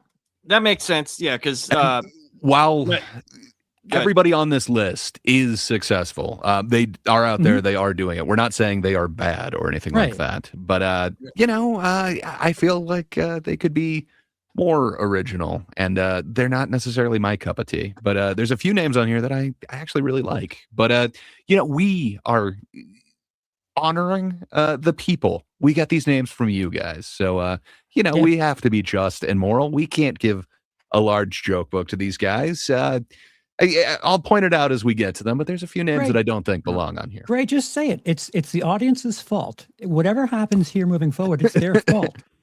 And we appreciate it. I'm with your comments. We got I'm your always chats. on the chat side. I'm always on the chat side. So puss. We got your direct messages, and we calculated these. Charles spent many hours with the abacus coming up with the rankings on these. We had to get the particular seedings for this amazing bracket that we're doing. We had to get it right, and the people have spoken. So because of you guys, we do have this wonderful bracket. I guess let's go to the video. 16. Okay. So this is the March Hackness 2026 TGIT's March Hackness 2026 Sweet 16. So you'll see that amazing logo up in the corner. Oh yeah, that is good times up there. But let me zoom in a little bit because at this thing, there we go. So in the first seed, in the first bracket, we have Amy Schumer versus Natalie Cuomo. We got Whitney Cummings versus Roseanne Barr. In the next one, Bert Kreischer versus Brian Callen. Holy hell. Okay, that one's going to be a tough one. Joe Rogan versus Andrew Schultz. Jeff Dunham versus Larry the Cable Guy. Carrot Top versus Dane Cook. Matt Rife versus Hassan Minhaj. And Morgan J versus David Lucas. All right. Do we start at the bottom? Are we going to end with the number one seed? Hold on. This is the first time the audience is seeing the list proper. And Nightmares and Nerdscapes is saying, Roseanne, not surprising. Are there any names here that are surprising to you? Either in the wrong way or a right way? Yeah, I'm kind of surprised that David Lucas made an appearance on here to me, and I'm kind of surprised that Roseanne did. Everyone else, they are names that I was definitely seeing, but I kind of didn't anticipate those two, but I can see why people wouldn't be a fan. I would have thought somebody would have put like a William Montgomery over a David Lucas or something like that, especially since we spent so much time getting to know him, but I'm glad to see he's not on this list. Laps, any surprises for you, sir? Roseanne, but the rest not really. I just don't. David Lucas is the one I just don't know enough about, or not. Sorry, Morgan J. He was the one that I just didn't know. Like whenever you showed him to me, that was the first I heard of him. So I wouldn't even give him enough credence, in my opinion, to be a hack. He's just not even on my radar enough. So that's all. But I definitely think it was stupid ass dumb material. So I can Well- see that for sure. Fair enough. Charles, were there any names that surprised you that the people demanded that you were like, why? But why? Roseanne's one of them. I guess we're pretty insightful to where we're going on that bracket. There was a name or two that people had to choose from that they didn't, that I was kind of intrigued by, and I have blinders on with Dane Cook, so full disclosure on how that's going to come up, but I'm 6 years dark, so I don't know what's happened. I too have a couple of names here that I am either unfamiliar with or not familiar enough with, but have checked in on some of them. That, like Morgan J, the fact that he's as big a deal on TikTok is just dumbfounding to me. Yeah. So the chat has so Liquid Basm is saying just eliminate the Whitney Cummings and Roseanne leg. I got to be honest, both of them. I don't see so much of a hack with Whitney. Perhaps I've got a soft spot for her, but she's already married, Gray. That's perfectly fine. I just respect the fact that she rescues dogs, even after she had an incident with a rescue dog. So I don't know. She can do no harm. So she does that on stage, does she? I thought her CNN thing was hacky as fuck. I enjoyed it, but that was because I was a little bit toasted at the in-laws. And, I guess I didn't anticipate seeing kind of a roast, and I enjoyed it. But fair enough. I hear that you guys didn't enjoy it nearly as much as me. It put a cap on a good year for me. So we're essentially talking about Whitney Cummings and Roseanne Barr anyway. We could work our way backwards to the top bracket. Yeah. So okay, go so on. going with that one. Yep. I gotta be honest. Seeing both of them last, I felt like Whitney was less hack. Where recently, we witnessed that Kill Tony performance where Roseanne opened, and man, it just seemed like a bunch of kind of stereotypical Austin material, but man, it was not good. I think I've enjoyed more Whitney Cummings over the last few years. I got to be honest. Roseanne was amazing in her time, but everything that I've seen from her lately, it doesn't seem original. It seems like I could see almost anybody else doing the same thing. To me, that's more hack. I think I'd go Roseanne over the two, but I don't want her on this list, I guess I'm saying. Whitney Cummings to me is way more hacky than Roseanne. And I do agree with Gray, though. The last time Roseanne was on freaking Kill Tony, that was just, I don't even know what that was. But I don't know. Whitney Cummings to me is like the female comedian who tries to tell man jokes, but from the female perspective. Like, I'm going to talk about my girl balls. And like, you look at me, I'm so edgy and tough. And yeah, no, she's hack as fuck. I agree with what Justin Gray is saying in the audience, not just because he's got the coolest last name ever, but it should be Eliza Schlesinger versus Whitney Cummings. She definitely is who I would have put on there, and I would have definitely put Eliza forward over Whitney. I don't know. With this one, I feel a little odd doing it because she is a trailblazer, but yeah, I think we got one vote for me for Roseanne, one vote for Whitney for Lapsed. Charles, you are the decider. The audience can definitely sway you, but yeah, I don't know. What do you think? There's time for, if you're watching this in the future, you can comment and sway the decision. But yeah, I feel like there's two factors with each of the comedians that kind of have nothing to do with something. Like Whitney Cummings, when I see stuff from her that like is really kind of, I don't know, wince-worthy, it's like her doing stuff on Twitter or like clips of her on podcasts where she's like getting into it with trolls or whatever. And it's like, don't do that. And Roseanne Barr, man, she was the troll. Roseanne Barr for like a good decade plus there in the 80s and 90s was just a tremendous act. The problem is I too have seen that recent Kill Tony performance, and I don't even know if I would call it hacky so much as it's just like, I don't know. It is like playing to CPAC. Is that like a thing now? Playing exclusively to a That's Trump what it audience? Because felt that's like it to felt me. And very. Yeah, it felt like she was like doing stand up for a political convention, a specifically right wing convention, and at a certain point, like your Roseanne Barr, you only have like you're taking notes and looking at your notes for 3 minutes. You can't put out 3 minutes, well, and she uh, used to be so amazing with right? I don't know. I defend like her whole cookie photo shoot thing. I thought that was amazing. But then I don't know, when you get to like her weird ass tweets and stuff, I don't know. It's hard for me to kind of defend that. How much of those are chemically induced, though? Yeah, Like, shit, it's fair. I think a good portion. That's like, fair. because whenever she's clean and like clear and sober talking, she's still like bang Mhm. on. But it's like, how often are we seeing that anymore? That's Right. you know.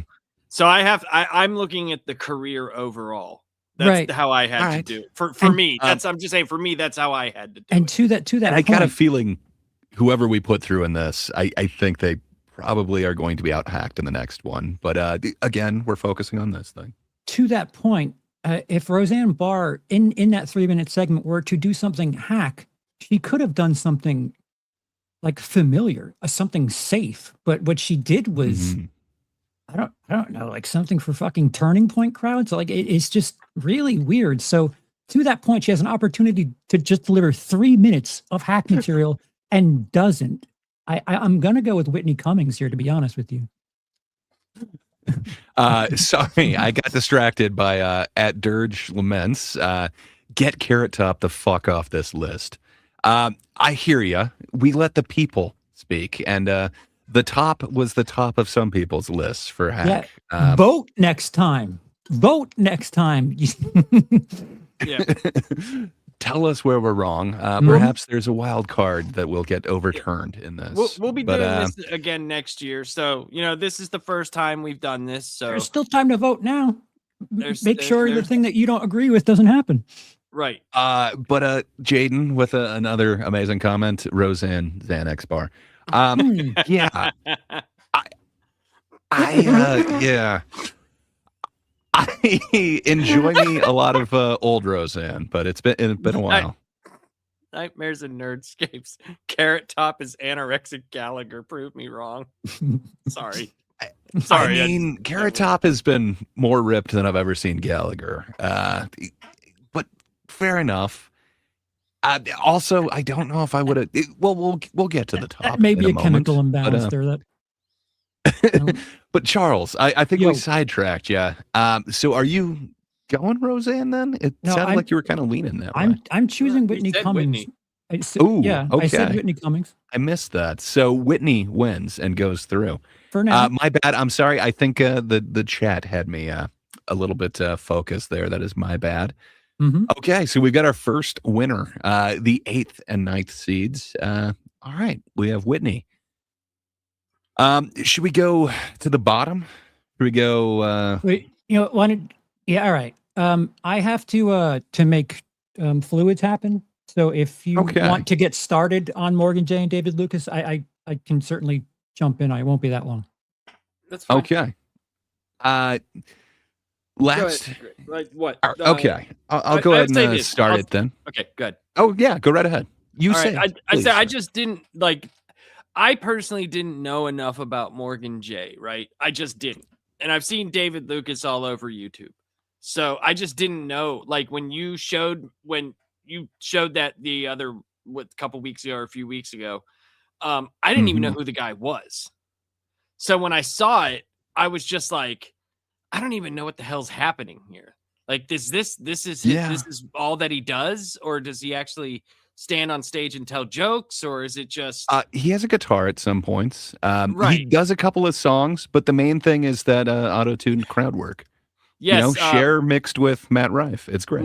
Morgan J is the auto-tune audience guy. Yes, Yes. The That's chat's pretty much asking. what he's known for.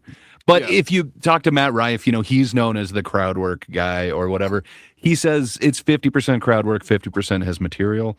So I don't know. I Maybe would Morgan say- J considers themselves more of like a musical comedian, but Right. to everybody But- else, it's the auto-tuned crowd work guy. But I can say, like, the stuff that he did bring up, the only stuff that I watched him talk about, who wasn't gonna bring up sex to a couple? Like, who wasn't gonna bring up this to that? So I would say, out of those two guys, Morgan J by far supersedes David Lucas's hack in this. Yeah. in this, That's in this exactly program. where I'm at. I Yeah. love me some David Lucas. He is really the one on here that I wouldn't have put on this list. I think there's more hack comedians that deserved to be on here. David Lucas is a roast battler. With roasts, a lot of times you do go stereotypes. So I could Right. definitely see, people thinking it's hack that literally every time he's on there, he's mocking Tony for being gay. There's only so much that you can do. You can either call him like Woody from Toy Story, a puppet, a ventriloquist dummy, or gay. There's not a lot that you can do off of that, but I think he's But wouldn't excelling at what he does. wouldn't a talented Lucas. comedian be able to get more And I material think in he there? is. I think so. But with the roast, generally it's kind of your appearance. Like you look I've like, seen him and do then more that. stuff than that. I've seen him do more Agreed. stuff than that against Tony. I think it's Agreed. just those are the I big think clips that's- that most people see. Are those like 100%. clips. So, but I think yes. that's why people are saying that's all he does. That's all they generally see. I happen to have seen him live. He didn't just roast the audience. That is part of it, but the crowd work is a smaller portion of what he does. So to me, I definitely would say crowd work, which I already find kind of hack. Like if you're watching a show and each comedian does crowd work, you'll see the same questions getting asked to the same couples. It's like, oh, what do you do? Where are you from? And that's exactly what Morgan J is doing, but he has this share auto tune on. Right. I don't know, man. And we To have, me, that's hack to the infinite degree. This- He is with a bullet the hackiest to me. This helps too. Like the chat, Troy McClure says something interesting. He says he's voting for Morgan as well. The auto tune is unique, but the jokes were not. Yeah. Like and they were, like I said, it's like you go up to a crowd, you see the guy and the girl there, and it's like, oh, I'm gonna bring. How's the sex life? But the Dicks crowd work's and designed vaginas. for that clip. Like he No, waits until there's a for- moment and then he looks at the camera and does like that Sure. wink or whatever. Right. I and it's hate super that, man. hacky. That adds. Super hacky. It's so hack. That's So what yeah, I'm to me, saying. it's So I agree with it. That's what I'm saying. That's a good observation that the Well- jokes were not good and they were Right. very hacky jokes. Charles. What say you, sir? Where are you falling on the Morgan J. David Lucas? So I have something of a blind spot with roast battles because I'm not really favorable towards roast comedians. Mm. But for everything you guys have talked about, Morgan J is, and again, to my definition, anyone can do that. That's not distinctly him. You can have anyone who puts their voice in fucking Kanye mode and just asks people, like you said, questions that every single comedian would ask. And I guess the thing that makes it him is looking to camera and winking. Like, it's just like, yeah, I know. I say nice after someone says 69 too. What's your point, man? Like 69, dude. Nice. Yeah. I don't know. I like me some David Lucas, where I have not enjoyed anything from Morgan J yet, and I've been trying, man. Yeah. I'm not a big fan of David Lucas, but I don't think he's hack. I think Morgan J is hack. It's just one of those yes no things, and one of them's a no for me, and one of them is a yes. Plus, That's David basically Lucas has jokes that are his. That's a big portion of this, because I went and watched some of his stuff, and because he was another guy that started on Kill Tony, and yeah, in Nightmares and Nerdscapes he says David Lucas is good enough that I didn't realize he started on Kill Tony.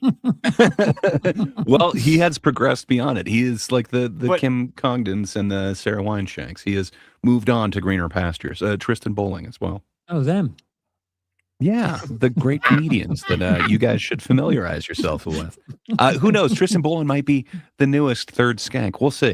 They're much better a little live. bit of a You should see mix-up them over live. there. He's great live. You should see Tristan Bolin. You should know Tristan Bolin. Is But Tristan a he or a her? Or they? he is a he. Okay. He is a powerful young little man, but he's great. Okay. So then we're really going Morgan J emphatically on this one. Yes. Mhm. Okay. For sure.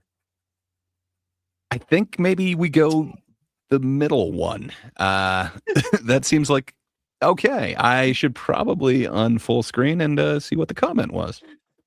Nightmares and Nerdscape says their interviews are amazing. You should see Yeah, it, man. see? They're amazing. See? No, Tristan was great in the interview part. Fucking phenomenal. But where he really excelled was that 1 minute. I'm giving you a big comic book. He deserves it. So I'm thinking we go to the middle of this. What do you think? The aforementioned Jeff Dunham? Jeff Dunham versus Larry the Cable Guy. Ooh. So Ooh. to me, this is a We very just play Russian interesting roulette matchup. instead. I mean, I for might me, prefer that. Yeah, okay, yes, Labs. Why don't you start it off? I can't do puppets. I can't. I don't do 'em. trust him. Mhm. But can you trust a mater? I would say the thing The health with- inspector? the thing with Jeff Dunham, at least he gives personality to the puppets, I guess. But Larry the Cable Guy, though, before he was Larry the Cable Guy, had actual like jokes that were his that he developed into that character. Yeah. So it's hard.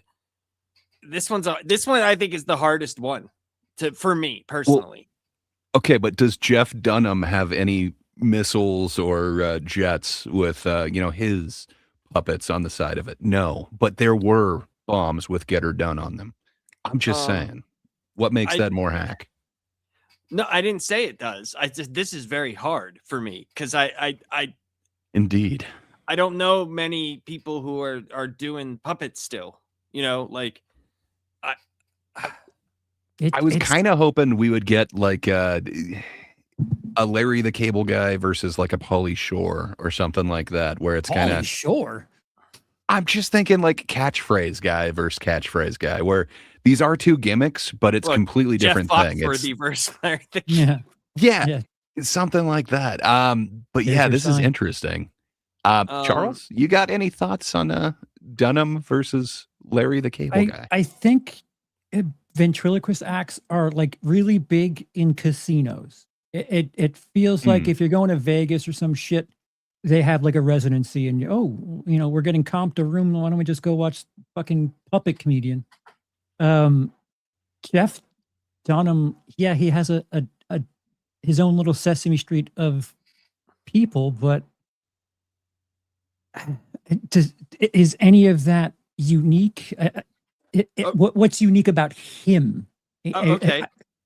The question may be this: what is more unique, the guy who does puppets or the redneck humor? We understand they're racist puppets, though. So, I mean, But that's fine and dandy. But Yeah. I don't know. Like I'm trying to take it as a whole. Like, what do I'm we just saying, see? like- what is more hacky that you would see? Would you think Jeff Dunham with a bunch of puppets? Not who's better, but what's more Yeah. hacky? Or Larry the Cable Guy? I think they're like hack comedians, though. Like each one of his puppets, the characters, like so. Right.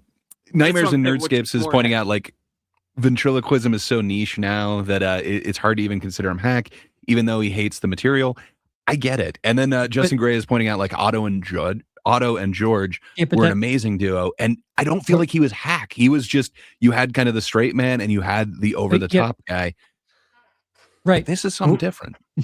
So the puppets are playing the role of hack comedians because he's using hack material through the puppets. Mhm. So I it's hear coming ya. from his voice ultimately. Like the thing about especially like Otto and George, like the audience kind of gets this I don't know, this cloud where they think, oh, the human being isn't saying that. The little puppet is actually saying something really racist.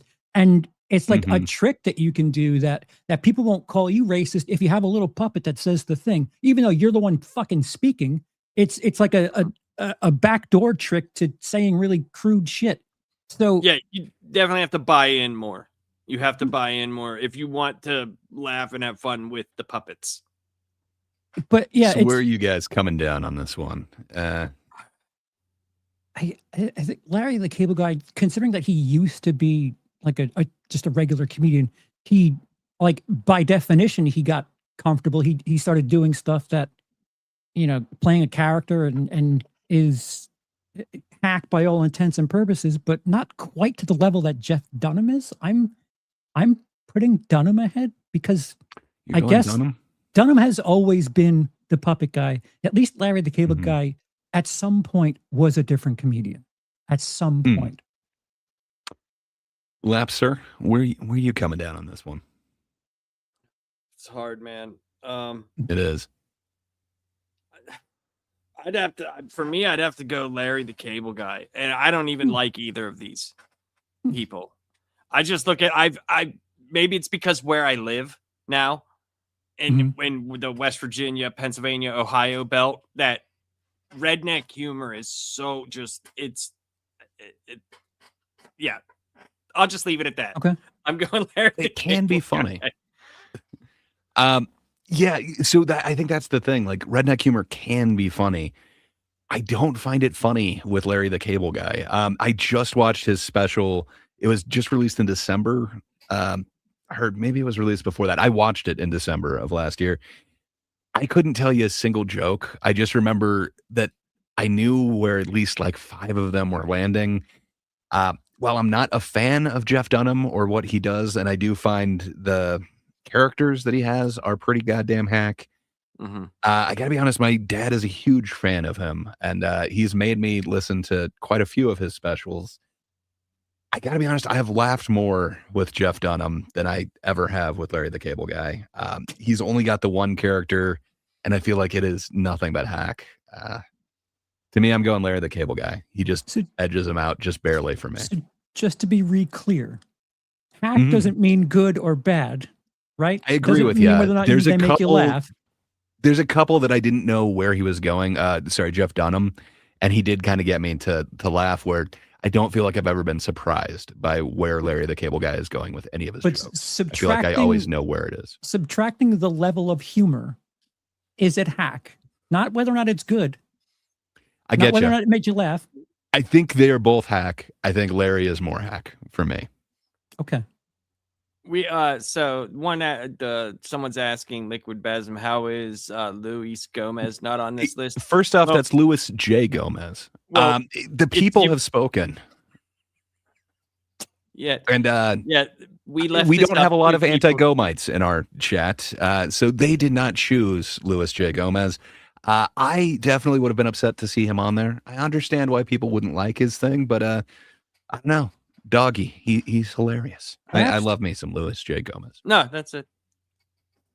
Because I'm unfamiliar with him, so I don't. You should familiarize yourself with the founding member of the Skanks.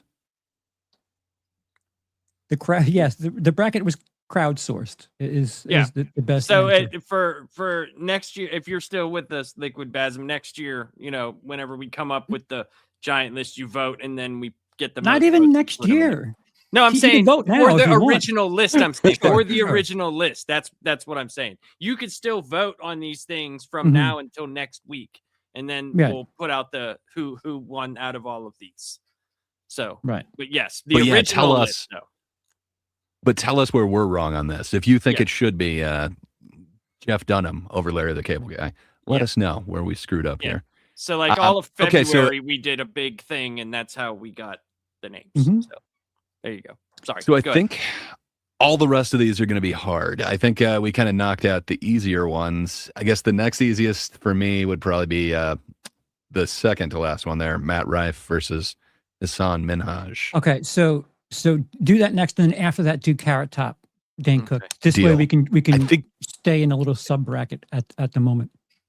I think that one's going to be tough for me. But this one, to me, I just don't think of Hassan Minhaj as comedy. I get it. He's had like 3 different specials. I just view him as, he's the friend's husband or boyfriend, the friend's love interest in any of those like romance movies or whatever. Where when I'm thinking super hacky crowd work stuff, Matt Rife definitely comes to mind for me. I get it. Hassan Minhaj is literally a liar who's putting his crowd or his set together to get clapter, and that seems to be a big thing on our list. If you're not going for laughs, I don't view him as a comedian. So maybe that's a me thing. I'm going Rife on this one. Tell me where I'm wrong. Charles, you have a different opinion, right? Oh, lapsed. Yeah, I would say Matt Rife. Yeah, it's kind of hard to call Hassan comedian, but everything he does is hack. Every single thing he does, period. So this is hard. You know what? I'm gonna go Hassan Minaj. Yeah, words, pronunciations, and stuff. You're changing it. You don't find the whole like crowd work. What's your name? What do you do? Yes, you think I do. I find less that, hack? but he also does other things. Where Hassan, only stuff he does is like hacky shit, because all he does is talk about his life experience and equate it to all Indians know this, or all You're right. everybody knows this. So, You're right. I totally have never seen Hassan Minhaj.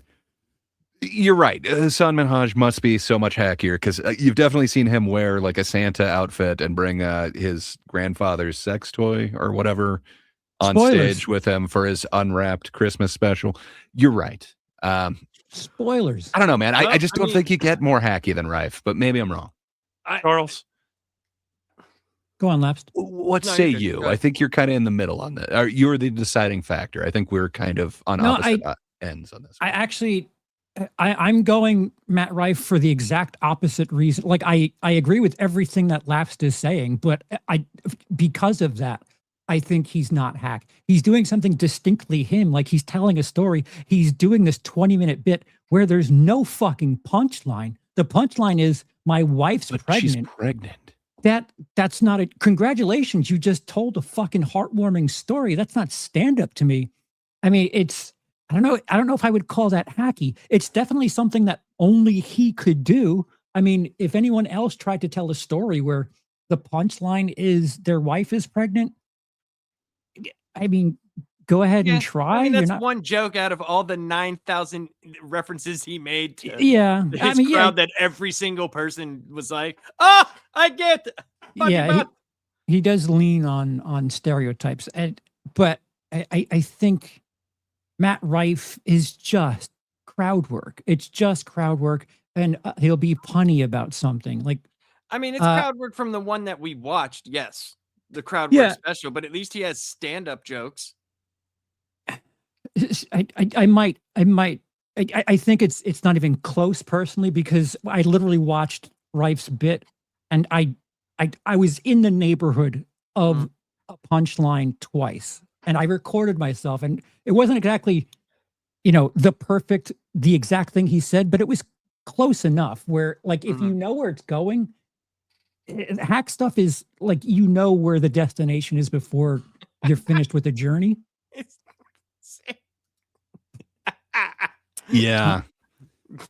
So Nightmares. Tony Robbins has been doing Hassan's stuff for middle-aged white people for decades. That's a really good observation. Right. And then, so I don't disagree with you at all, Lapsed. I just think it is definitely a distinctly Hassan Minhaj thing. So I don't, because anybody could do it. Any person that can talk in front of someone could do exactly what he's doing. Yeah, literally any person. But I wouldn't call that hack. I would just call that bad. I would just call that non-comedy. I don't know, man. Non-comedy. I guess so. I don't know. It's the baiting on one stereotype for 90 minutes and eliminating every other audience member is super hacky to me. Okay. That's Well- like but I understand that. Like, but I've actually heard Matt Rife tell other jokes, like actual jokes. It's not If just you do listen crowd to him, work. he does say 50% not crowd work. I'm trying to think what, like, I saw the Christmas thing that was just That was literally just crowd work. Yeah. Right. I He think has that other was a Christmas specials. crowd work special. So I but- mean, it's hard. It's hard, but yeah, you know, it is what it is. I'm not. I that's just my opinion. I just, you know, Sure. insert guy here and No, I agree with you. I agree with everything you're saying. I would use a different definition of it. I don't have any dispute for what you're saying. It's just I would call it not funny, not hack. Hmm. I Fair think enough. I think it's very hack for me. Sure. Because he's like Nightmares and Nerdscape says, like, this guy's doing it for white people. He's doing the stereotype of everything. Like, you know, there's always that one person that is going to talk about everything that is only occurred to the white race or the black race or the this race or the that race. That to me is very, very bad and very hacky. I do wish when we tallied up all of these and got the seatings, I do wish it would have been two different people versus here, because I think I would have put both of them through. If either of them were against Whitney Cummings or Roseanne Barr. Perfectly fine with I totally get the, trust me, I think they are both super hacky, both of them. 100%. It's just that I've just heard Matt Rife tell jokes like I kind that of wish I weren't had seen that hacky. stuff. You know, that Well, he has a bunch of you could always specials, watch you know. his special. Right. He's got the and one that's his name. I forget what that one is. But I yeah. need to reiterate that I'm like fucking dark on a lot of shit. I mean, that's also, it's also the hard thing that, you know, when we made the list, you know, we left it up to the audience as well. Yeah. So it's, you know, some of the stuff we might not be as familiar with, you know what I mean? Right. Like, so that also makes it makes it fun, but it also gives an air of, you might feel one thing about one person, especially since we did a whole show on Matt Rife. You know what I mean? So we were also very familiar with. We did a segment that. on Hassan, but Right, well, fair we did enough. 2 hours on. You're right. So, well, but yes. I think It's still the this one audience's is going to fault. be no matter what. It's the audience's indeed. fault. It's always the audience's fault, and we appreciate that. Tell us more of where we're wrong in the comment section. But yeah, I think this one's going to be a tough one for me. I wouldn't have necessarily put either of these guys on my list, but Carrot Top, number 3 seed, versus Dane Cook, the number 14 seed. Dane You Cook, wouldn't put either? I don't think so. Okay. When I had like a small list, they were not on there. Although I don't know if I had 16 full names on my initial list. Maybe Carrot Top would have made it on there. He definitely would have been my number 3 seed. I don't think Dane Cook would have been on there for me. Dane He Cook has was- enough real bits that I don't think it's necessarily hack. I think a lot of people kind of copied his essence, so to speak, or what he accused people of, where it was that kind of being loud and over enunciating type thing. Yep. But I think he had real jokes in there. I think he had material. It was just people were talking about the way that he was doing it. Where Carrot Top, you know, it's kind of hack. You're just gluing this thing to this other thing, and hey, now you can have a mirror on a toilet seat or something. Like to me, some of that stuff's pretty hack. But he's definitely made me laugh. It's weird that he carries a crate around with him. That crate is worth a shit ton of money. What that crate has made him a metric fuck ton of dollars. Yeah, so I think. Go on. Oh, sorry. Go right ahead, Charles. I apologize for speaking over you Nope. and then continuing now. Dane Cook was one of the ones that I don't think any of us had on our radar, but part of the crowd voting, a lot of people spoke and put Dane Cook forward. I agree. I'm not allowed to judge the human being, but I have personal experience with Dane Cook that is a solid guy over the course of 20 years that he's been solid with me. Carrot Top, it's again, I'll go to it. It's, can someone else do Carrot Top's material and it feel odd that it's different, that it's a different person?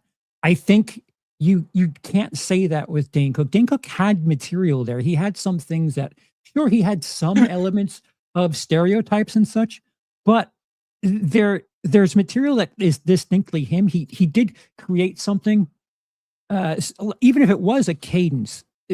You have these people that get compared to him moving forward, that they do it differently, but it's not the same. Like I remember people comparing Chris D'Elia to him for a little bit, and it was just, he does move around the stage in a similar fashion, but I would not call them the same at all. Is that hacky? Like he I don't know, revolutionized a way to tell stories, but Carrot Top is, it's just prop stuff. I think if any one of us had his crate, the same material goes over the same way. I mean, probably take a little bit more time learning what's in the box, but I don't think, I just think the fact that he looks like the Wendy's girl is the one thing that it's like, oh, that's distinctly him.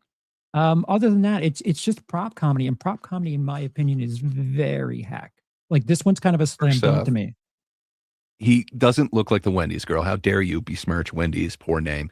It would have to be a really, really rough week for the Wendy's girl to even be compared to Carrot Top. He has paper clips, and he puts, or hair clips, and he puts them in his hair, and then he likes to go to the Wendy's drive-through and look into the window. He has I've seen the joke 1,000 times where he has like a little hand on a stick and he goes to the drive-through. Somebody else who likes to go to drive-thrus and yell at people. Lapsed, what is your opinion on not just Wendy's, but Carrot Top versus I forgot Dane Cook, of course. Sorry, he's just so not on my radar. I forgot Dane Cook.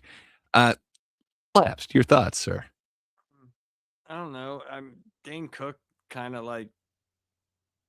Dane Cook to me, like, it seemed to me that he was like this new age, I'm going to yell kind of person and say like things like, you ever go into the men's bathroom and everything is wet?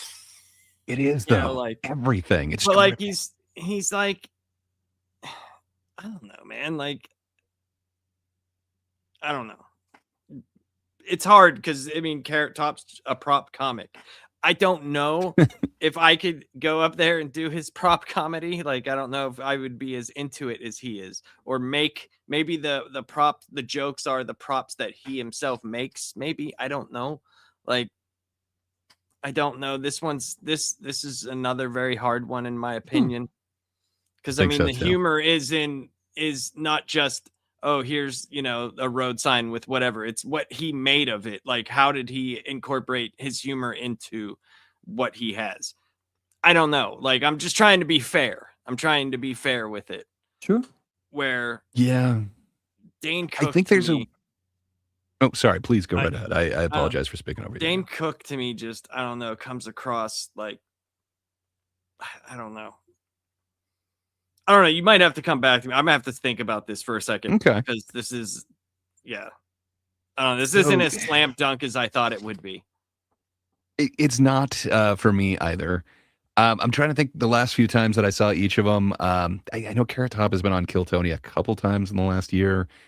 That's probably the last time I saw Carrot Top. And each time he comes with his chest, and it's the same type of deal. And then it's, okay, I'll give you 2 minutes, pull out your next joke. And it always seems hack to me, where the last time I saw Dane Cook, I think it was post-pandemic, he did a special, and I think he shot it in his house, where he had a whole bunch of people over in this like Hollywood Hills house.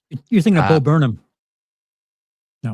I think they all kind of did that. But I didn't hate that one. It wasn't my favorite of his specials. It's no harmful if swallowed. But to me, I didn't find anything super hack in that, and it didn't seem like he was doing that super energy, like running all over the stage thing. Sufi, I think, was his super finger thing. To to me, it seems like he's kind of calmed it down. Like whatever hackness was there, I feel like I didn't get that in the last special where that's all I'm getting from the top. So for me, I'm putting the top forward. Yeah. Yeah. I mean, I guess I would have to put Carrot top. Woo. Yeah. So if you in the crowd disagree, Troy, make sure your voice is heard in comments. Who knows if you guys have some sort of tsunami of votes, we'll have to discuss it further. But right now it's a 3-0 on Carrot Top. Well, I think that's the only one we've been unanimous on. So hell yeah. But it was a number 3 seed versus a number 14. So it's to be expected. Okay, I think here's where it gets real tough for me. I guess let's go the easiest of the 3.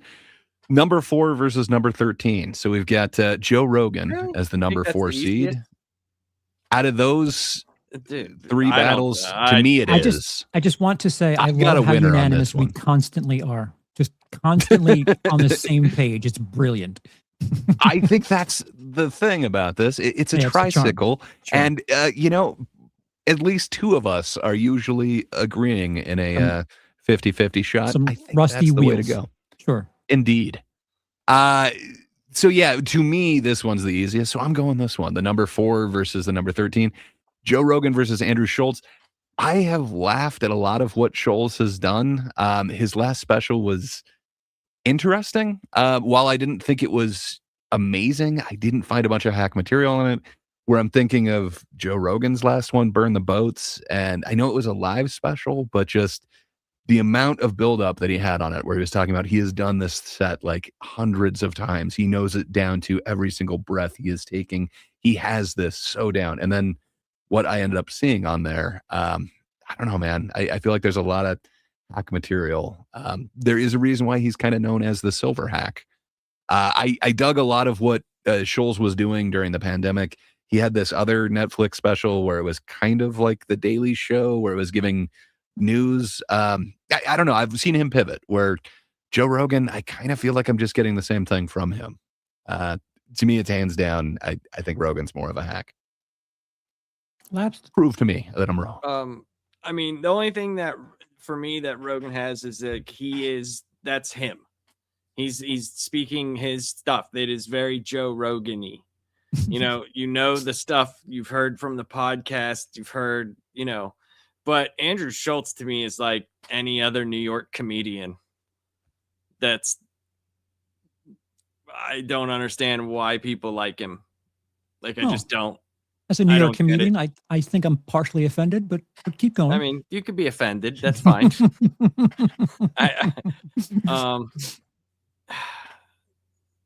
Damn. Yeah, but again, not funny doesn't mean hack. I didn't say funny. Yeah. That's what I mean. Like, oh wait, you said I don't know why people think he's.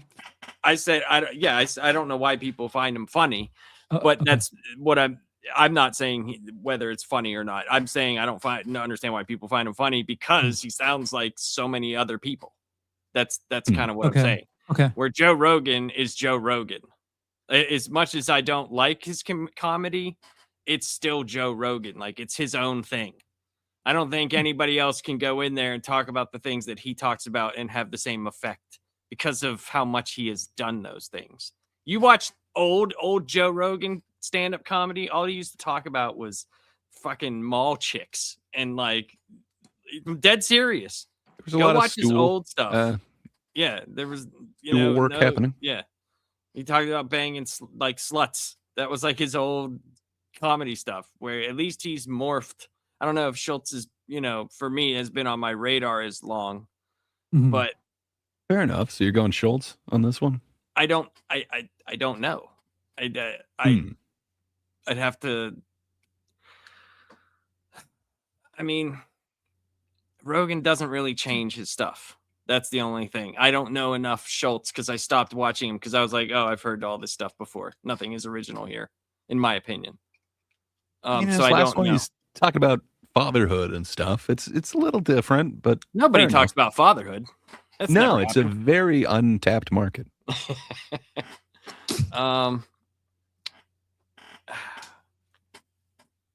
Yeah, I don't know. just for the sake of contrarianism, I'm going to go Andrew Schultz. Okay. Charles, it comes down to you again, sir. That's a good call because Andrew Schultz, I kind of wish Cody was here, either in chat or here with us.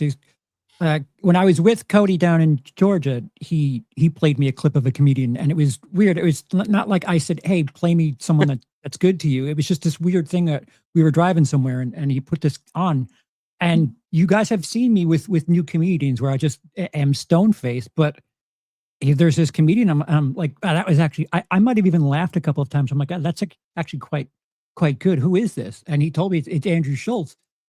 And I don't think of that as hack. I like the fact that it caught me by surprise is saying something, because normally if I consider something hack, I could see it from, down the road. Joe Rogan, on the other hand, if there's no stool on the set, I don't know if he's doing material. The problem with doing like stereotypes and things like that is it new at all now? Like his doing an Asian voice is the same like stereotypical Asian voice as you would have heard in the 60s, in the 70s. Like it's just, he's doing the same like like I need to speak about Asian people. Here's the voice I'm going to use. That burn the boats thing was a chore to get through. And none of it felt like special. None of it definitely didn't feel funny, but it felt indistinct. Like anyone could have done that. And it's I'm not judging Joe Rogan, the podcast or everything else that he does, just as far as stage presence and stand-up is concerned. He's pretty hacky. And this one isn't that hard for me. I'm going Rogan. So the audience disagrees with you and me, Charles. They're in Lap's camp. Rogan's made me laugh countless times. Andrew Schultz is overhyped, says Justin Gray. All right, we'll get your comments in. Nightmares and Nerdscape says his comedy really did improve after the DMT. What's that? Joe Rogan, DMT, it's the God molecule. It's a way to reach enlightenment chemically. But drugs? Or yeah. So Justin points out that plenty of people hump a stool. They're just copying Joe. Fair enough. Good point. And then Nightmares and Nerdscapes points out the man talks to dolphins on ayahuasca. That's not hack. You got me. You got a point. I mean, maybe I should reconsider. We got one. We got this. So seeing Lap struggle over Schultz and Rogan is honestly the funniest thing on this bracket. I'm just trying to go off of the material. I'm just trying my hardest. Good job. Good. Trying. And Adam, I think the verdict has. Oh, sorry. Go right ahead, Charles. Adam's bringing a reference to my hackiness and asked me if I've seen any hiding 18-wheelers today.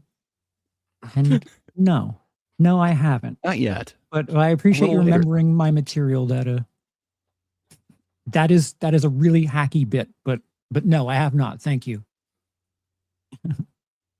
And Justin is voting hard already. I think for me, I think this next one is the hardest one for me. What do you say? Do we do number 1 and number 16 or number 5 and number 12? 5 and 12 is easy for me. So. Oh, that's the hardest one for me. Okay. Well, if it's easiest for you. There you go. No, why don't you go ahead and lead it? Bert Kreischer. that dude, literally every single thing he does is the same shit. Every time he talks about his family, it's like it's the same fucking garbage. It's been the same hacky material. Like everybody always, like, when you have more than one child, there's always that kid that's like the badass kid who like, just like what's his name, Tom Segura with his little son. That's literally fucking Bert Kreischer's one daughter. Like, it's the same shit. It is the same crap. And it's all that same fulfilled, like, we're gonna talk about trans people too. And but Bert's a little bit different. He has different interactions with them, as he will say. So, yeah, not even close for me. And Brian Callen is a hack too. He's a fucking hack too. Yeah, I agree. We're doing Bert Kreischer versus Brian Callen. For those of you who are a little lost right now, 5 versus 12. Yeah. I agree. Watching Brian Callen, that's something I'd like to talk about. Brian Callen's special that he released last year, 2 years ago. The one where he closed with Apple. Sorry, spoilers. Spoilers. He closes with Apple, and guy thought he was giving some supreme George Carlin energy. I don't know if I would call that hack so much as ambitious, but yes, ambitious but not great. But Bert Kreischer, I literally know nothing other than the dude takes his shirt off and tells a story about going to Russia. Sure, it's distinctly him, but it's been him for fucking 30 years, man. If the first thing you need to do when you go on stage is take your shirt off, congratulations, you're an OnlyFans model. You're pretty fucking hack. I think that's Lonely Fans. I believe. I'm sorry. Gray? I hear what you guys are saying. I want to agree, and to a certain extent, I do. You don't have to. I don't know, man. Brian Callen, though, everything in his set just builds up to this. I apologize. My dog is barking. Everything in False Gods. It is. He barely gets registered on this thing, but somehow, good times. Sorry. Again, he's barking. I'm gonna mute for just a sec. So I think the Justin says something that's fantastic. He says, Justin says, can we just call it a no contest and send them both the next round? Yes, we are doing Bert Callen. Bert Callen and Brian Kreischer have made it through. We megalomorphed them, and they are up there both through. So these would have been two real front runners for me. I would have thought both of these guys would be going the distance. The way that the seeding kind of put these guys against each other, I think it's a shame. I think both of them are bigger hacks than a lot of other people on here. For me, False Gods, the way that it builds all up to this thing where you can just tell he's expecting this kind of clapter moment, and you can see it coming from a mile away. And then the way that he theatrically does it, it is so hacky. It deserves to be up there, but I can't disagree with what you guys are saying about Bert. He essentially has one fake story and he takes his top off. Before that, he was known as the Van Wilder guy. Yes. He went to college longer than anybody else. So I don't know.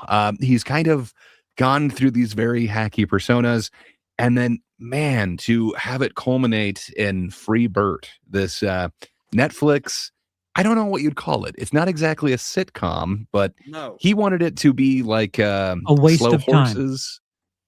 He wanted it to be this weird wraparound kind of Free drama money. thing that's very unflattering, but man, it is his one joke, his one thing, and they just keep beating it to death. It's a collection of scenes. That's Yes. what it is. 24 frames per second to sound.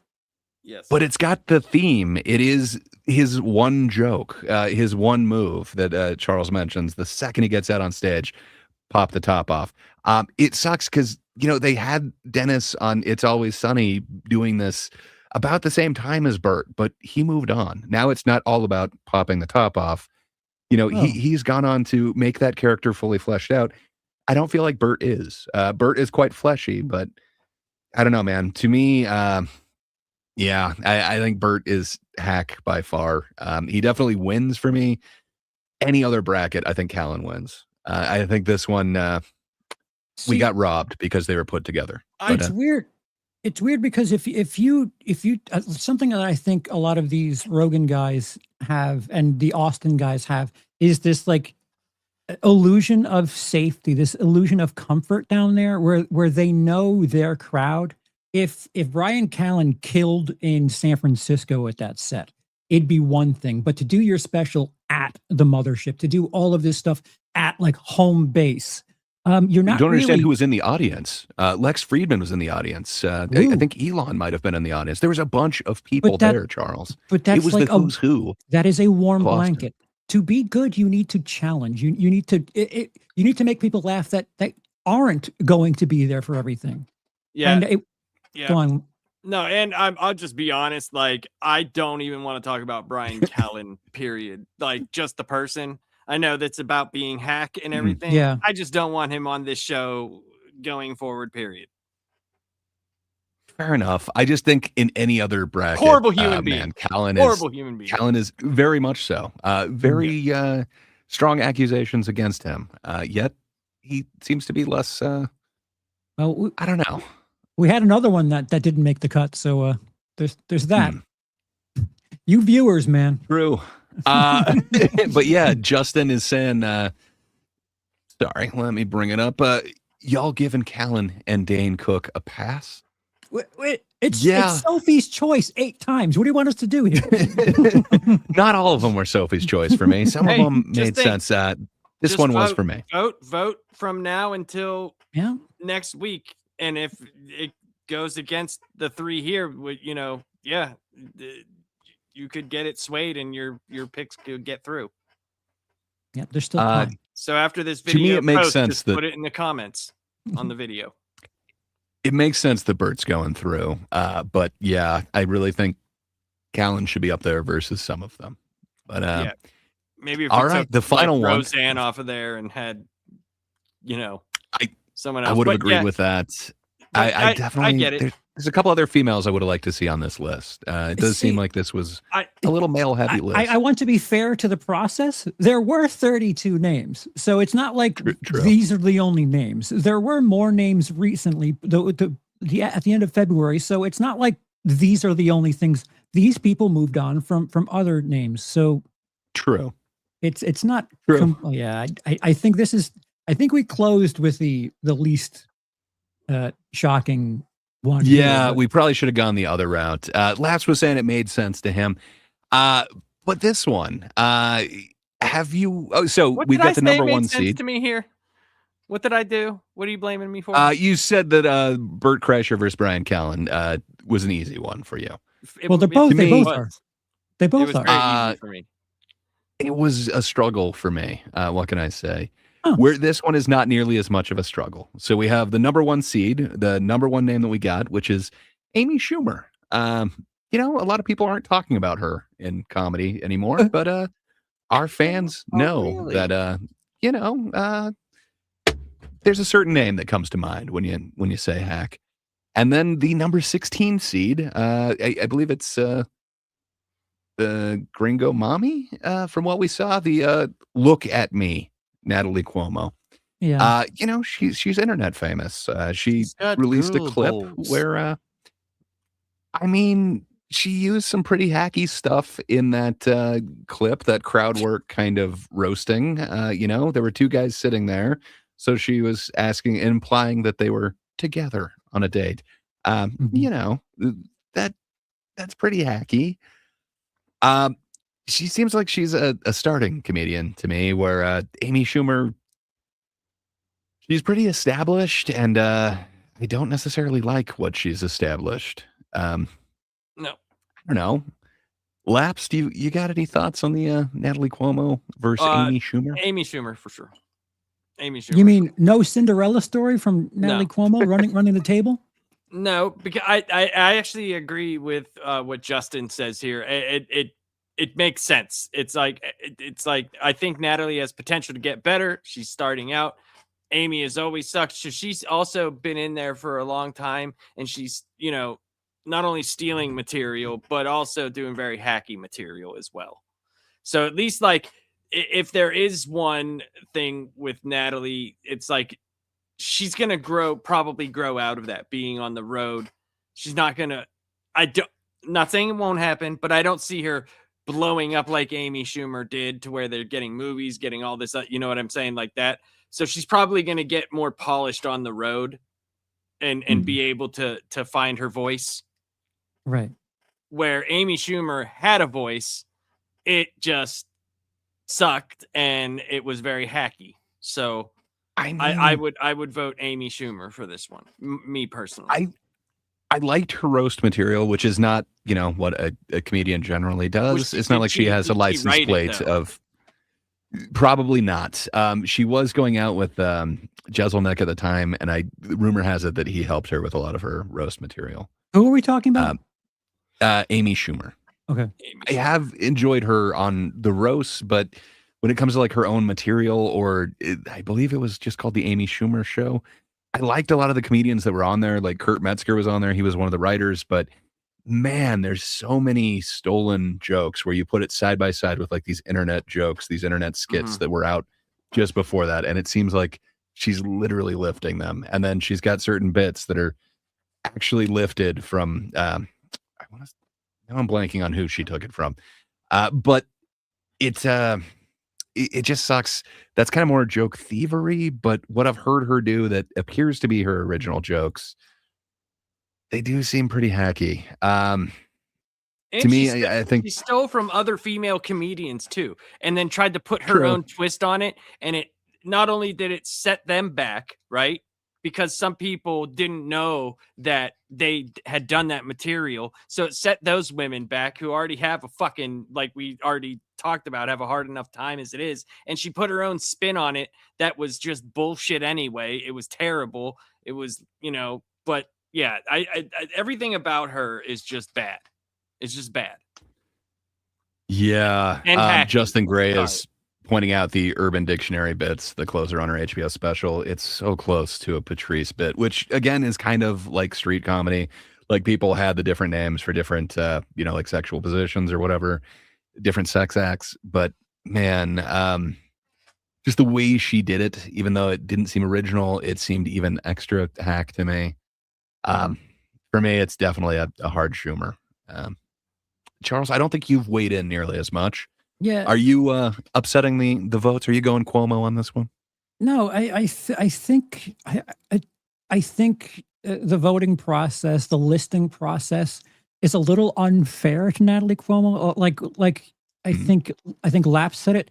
If I had to call her anything, I'd call her green.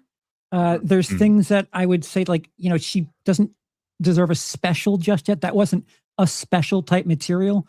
Her, having that blow up on TikTok, it's just a fucking unfortunate moment doing crowd work. That's not hack so much as it's just blowing up. And it's why I prefer to not film every single performance, because sometimes, you got to learn that shit.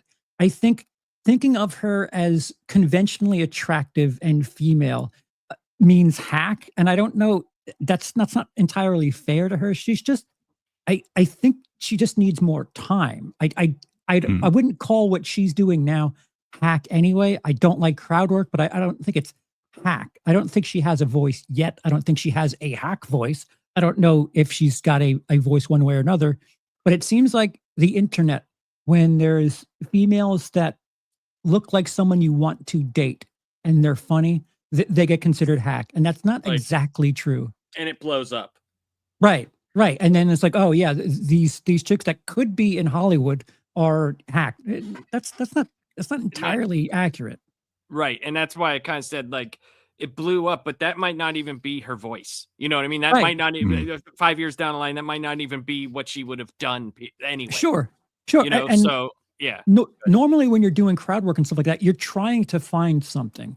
Like someone who leans on crowd work that much is trying to find, like, all right, I'm going to ask this question to 10 different audiences. Let's see if I get some sort of plurality here. Is there some sort of response that I get more times than the others? And like, then slowly but surely that becomes the material. But again, that's something that, like, in a couple of thousand performances, you get that voice. She blew up at a time where maybe she was still figuring shit out. Is it something you wouldn't want to have all of TikTok watching and grading you on? Yeah, of course not. But I wouldn't call it hack. Amy Schumer, on the other hand, for every reason everyone's listed, I mean, she's the #1 seed for a reason. And she's kind of pregnant. Is what we're not. Best Zamboni humor of last year. We are not grading the acting prowess or the film work, but This is probably the least close one. It would have been interesting to have some sort of Cinderella story, have a 16 seed go far, but I don't. It's just no. We're not getting a Patriots Giants situation here. It's Amy Schumer. Agreed. And I don't see anyone in the audience necessarily disagreeing. So it was kind of nice to end on this one because we did all agree. And isn't that what makes I don't know. Good for everybody here. Yeah, we did it. But yeah, so that makes it through the first 8. And I guarantee you, I promise y'all, there will be better visuals for next week when we get the Elite 8 down to the final 4. But yeah, so that there's go right still ahead, there's still some 2-to-1s here that the chat seem to be a little up in arms about. So you can help upset the system. Comment your vote, and if your voice is loud enough, if there's enough of you, maybe it isn't as predictable as what you've just watched. So for sure, things are still in your hands. To kind of recap it, unless we get a onslaught of comments, which it's in your hands now, Chad. But that means we've got Amy Schumer going through, and she's going up against Whitney Cummings. That is going to be an interesting matchup. And then we've got Bert Kreischer versus, we did go through with Joe Rogan. So, that is the ultimate 3 months a year in Austin battle. Okay. And then we have, did we end up with Larry on there? I know I voted Larry, but I forgot which way we ended up on that particular one. I think Larry's the one there. Yeah. So it's going to be Larry the Dumb. Cable Guy versus Carrot Top. Interesting. Larry's going to get a cruise by doing all these prop comics. And then we've got the crowd work battle. We've got Matt Rife versus Morgan J. Interesting. What an Elite 8 we have here. Okay. Well, I'm looking forward to that next week. I think there's even more contention there, but yeah, I'll bring some visual aids for us next time. We'll dig a little bit deeper. Over on the last panel YouTube, I put out a post with the bracket on there. You have to click on the picture to see the full thing because the way that the images show up. Yeah, I did put on there, click on the image to see it, but so you guys can see it up close and do your votes. And I put it out there. Get your votes in before 3/17/2026. So that'll be next week. And isn't that a very special day as well? Isn't that anyway? 3/17 is great. But yeah, the day before is Steve Austin Day. 3/16. That's what I'm talking about. 3/16. Yeah. It's post Austin Day, which is great, and we're gonna have the Austin 3 months a year battle. So yeah, it's gonna be great. Well, so hell wait, yeah. Hold on. Yes, sir. Highlight Justin, who says Eliza needs to be an alternate. I wanted to reiterate this. There were 32 names. Eliza was one of those 32. She was. He did vote. He voted. February. Okay. Justin voted. So I tallied his votes because he voted on mine too. This is the 58th time telling you to comment and vote and make changes there. But there was 32 names. They're down to 16. They'll be down to 8 next week. Kindly wait. I have a poll on the Willis Stridia page, and it's 4 names. I think you mean Chuckopedia. So the question they only had 4 choices. Who's your early front runner with 5% of the vote on 20 votes is Jeff Dunham. With 25% of the vote, Joe Rogan. With 30% of the vote, Amy Schumer. And with 40% of the vote, Bert Kreischer, the machine. It's hard to disagree with those choices. Fair enough. I was a little bit surprised with Jeff Dunham only getting, was it 4 or 5%, but single digits. So wait a minute. If my YouTube chat has anything to say about it, we're going to get a nasty match in the final 4 if Amy Schumer faces off with Bert Kreischer, and someone on that bottom tier is going to walk right to victory. Sorry. Ooh. That's going to be a tough match if it goes that route. Well, it will be up to everybody and their votes next time. But yeah, if it Charles, gets sir. through right now, we're having a Rogan Kreischer.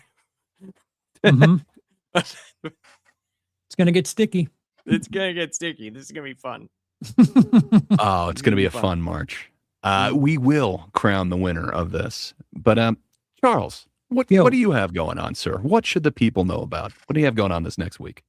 Charles has a bunch of antiquing to do. Yeah, I like going into drawers in a buried city and getting shot from behind while I'm trying to leave the damn place. More Arc Raiders live streams. When we you say had shot comedy. behind, it's in the cheek, not by a the load. whole- We had last night. Me, Charles, and Warren are playing. Warren, the lunchbox Warren. We're in the buried city, and we're all like, all right, let's stay together so we can, if someone shoots us, because we did get killed one of the rounds before at that spaceport place. And I'm like, all right, guys, this is over here. This is over here. Charles is fucking like 400 meters away from us. And I just look at him and he's doing this inside of a fucking... And I'm like, where are you at? And he's like, oh, I'm in a house. There could be a mixtape He's in looking there. for blueprints, man. There might be a nice pillow, a very valuable pillow. Who It's knows? just funny, though, because it's fantastic. I need lemons for my cock. Yes, Stifton, I've been a fan of West Ham for about 25 years. Hammers. Good to know.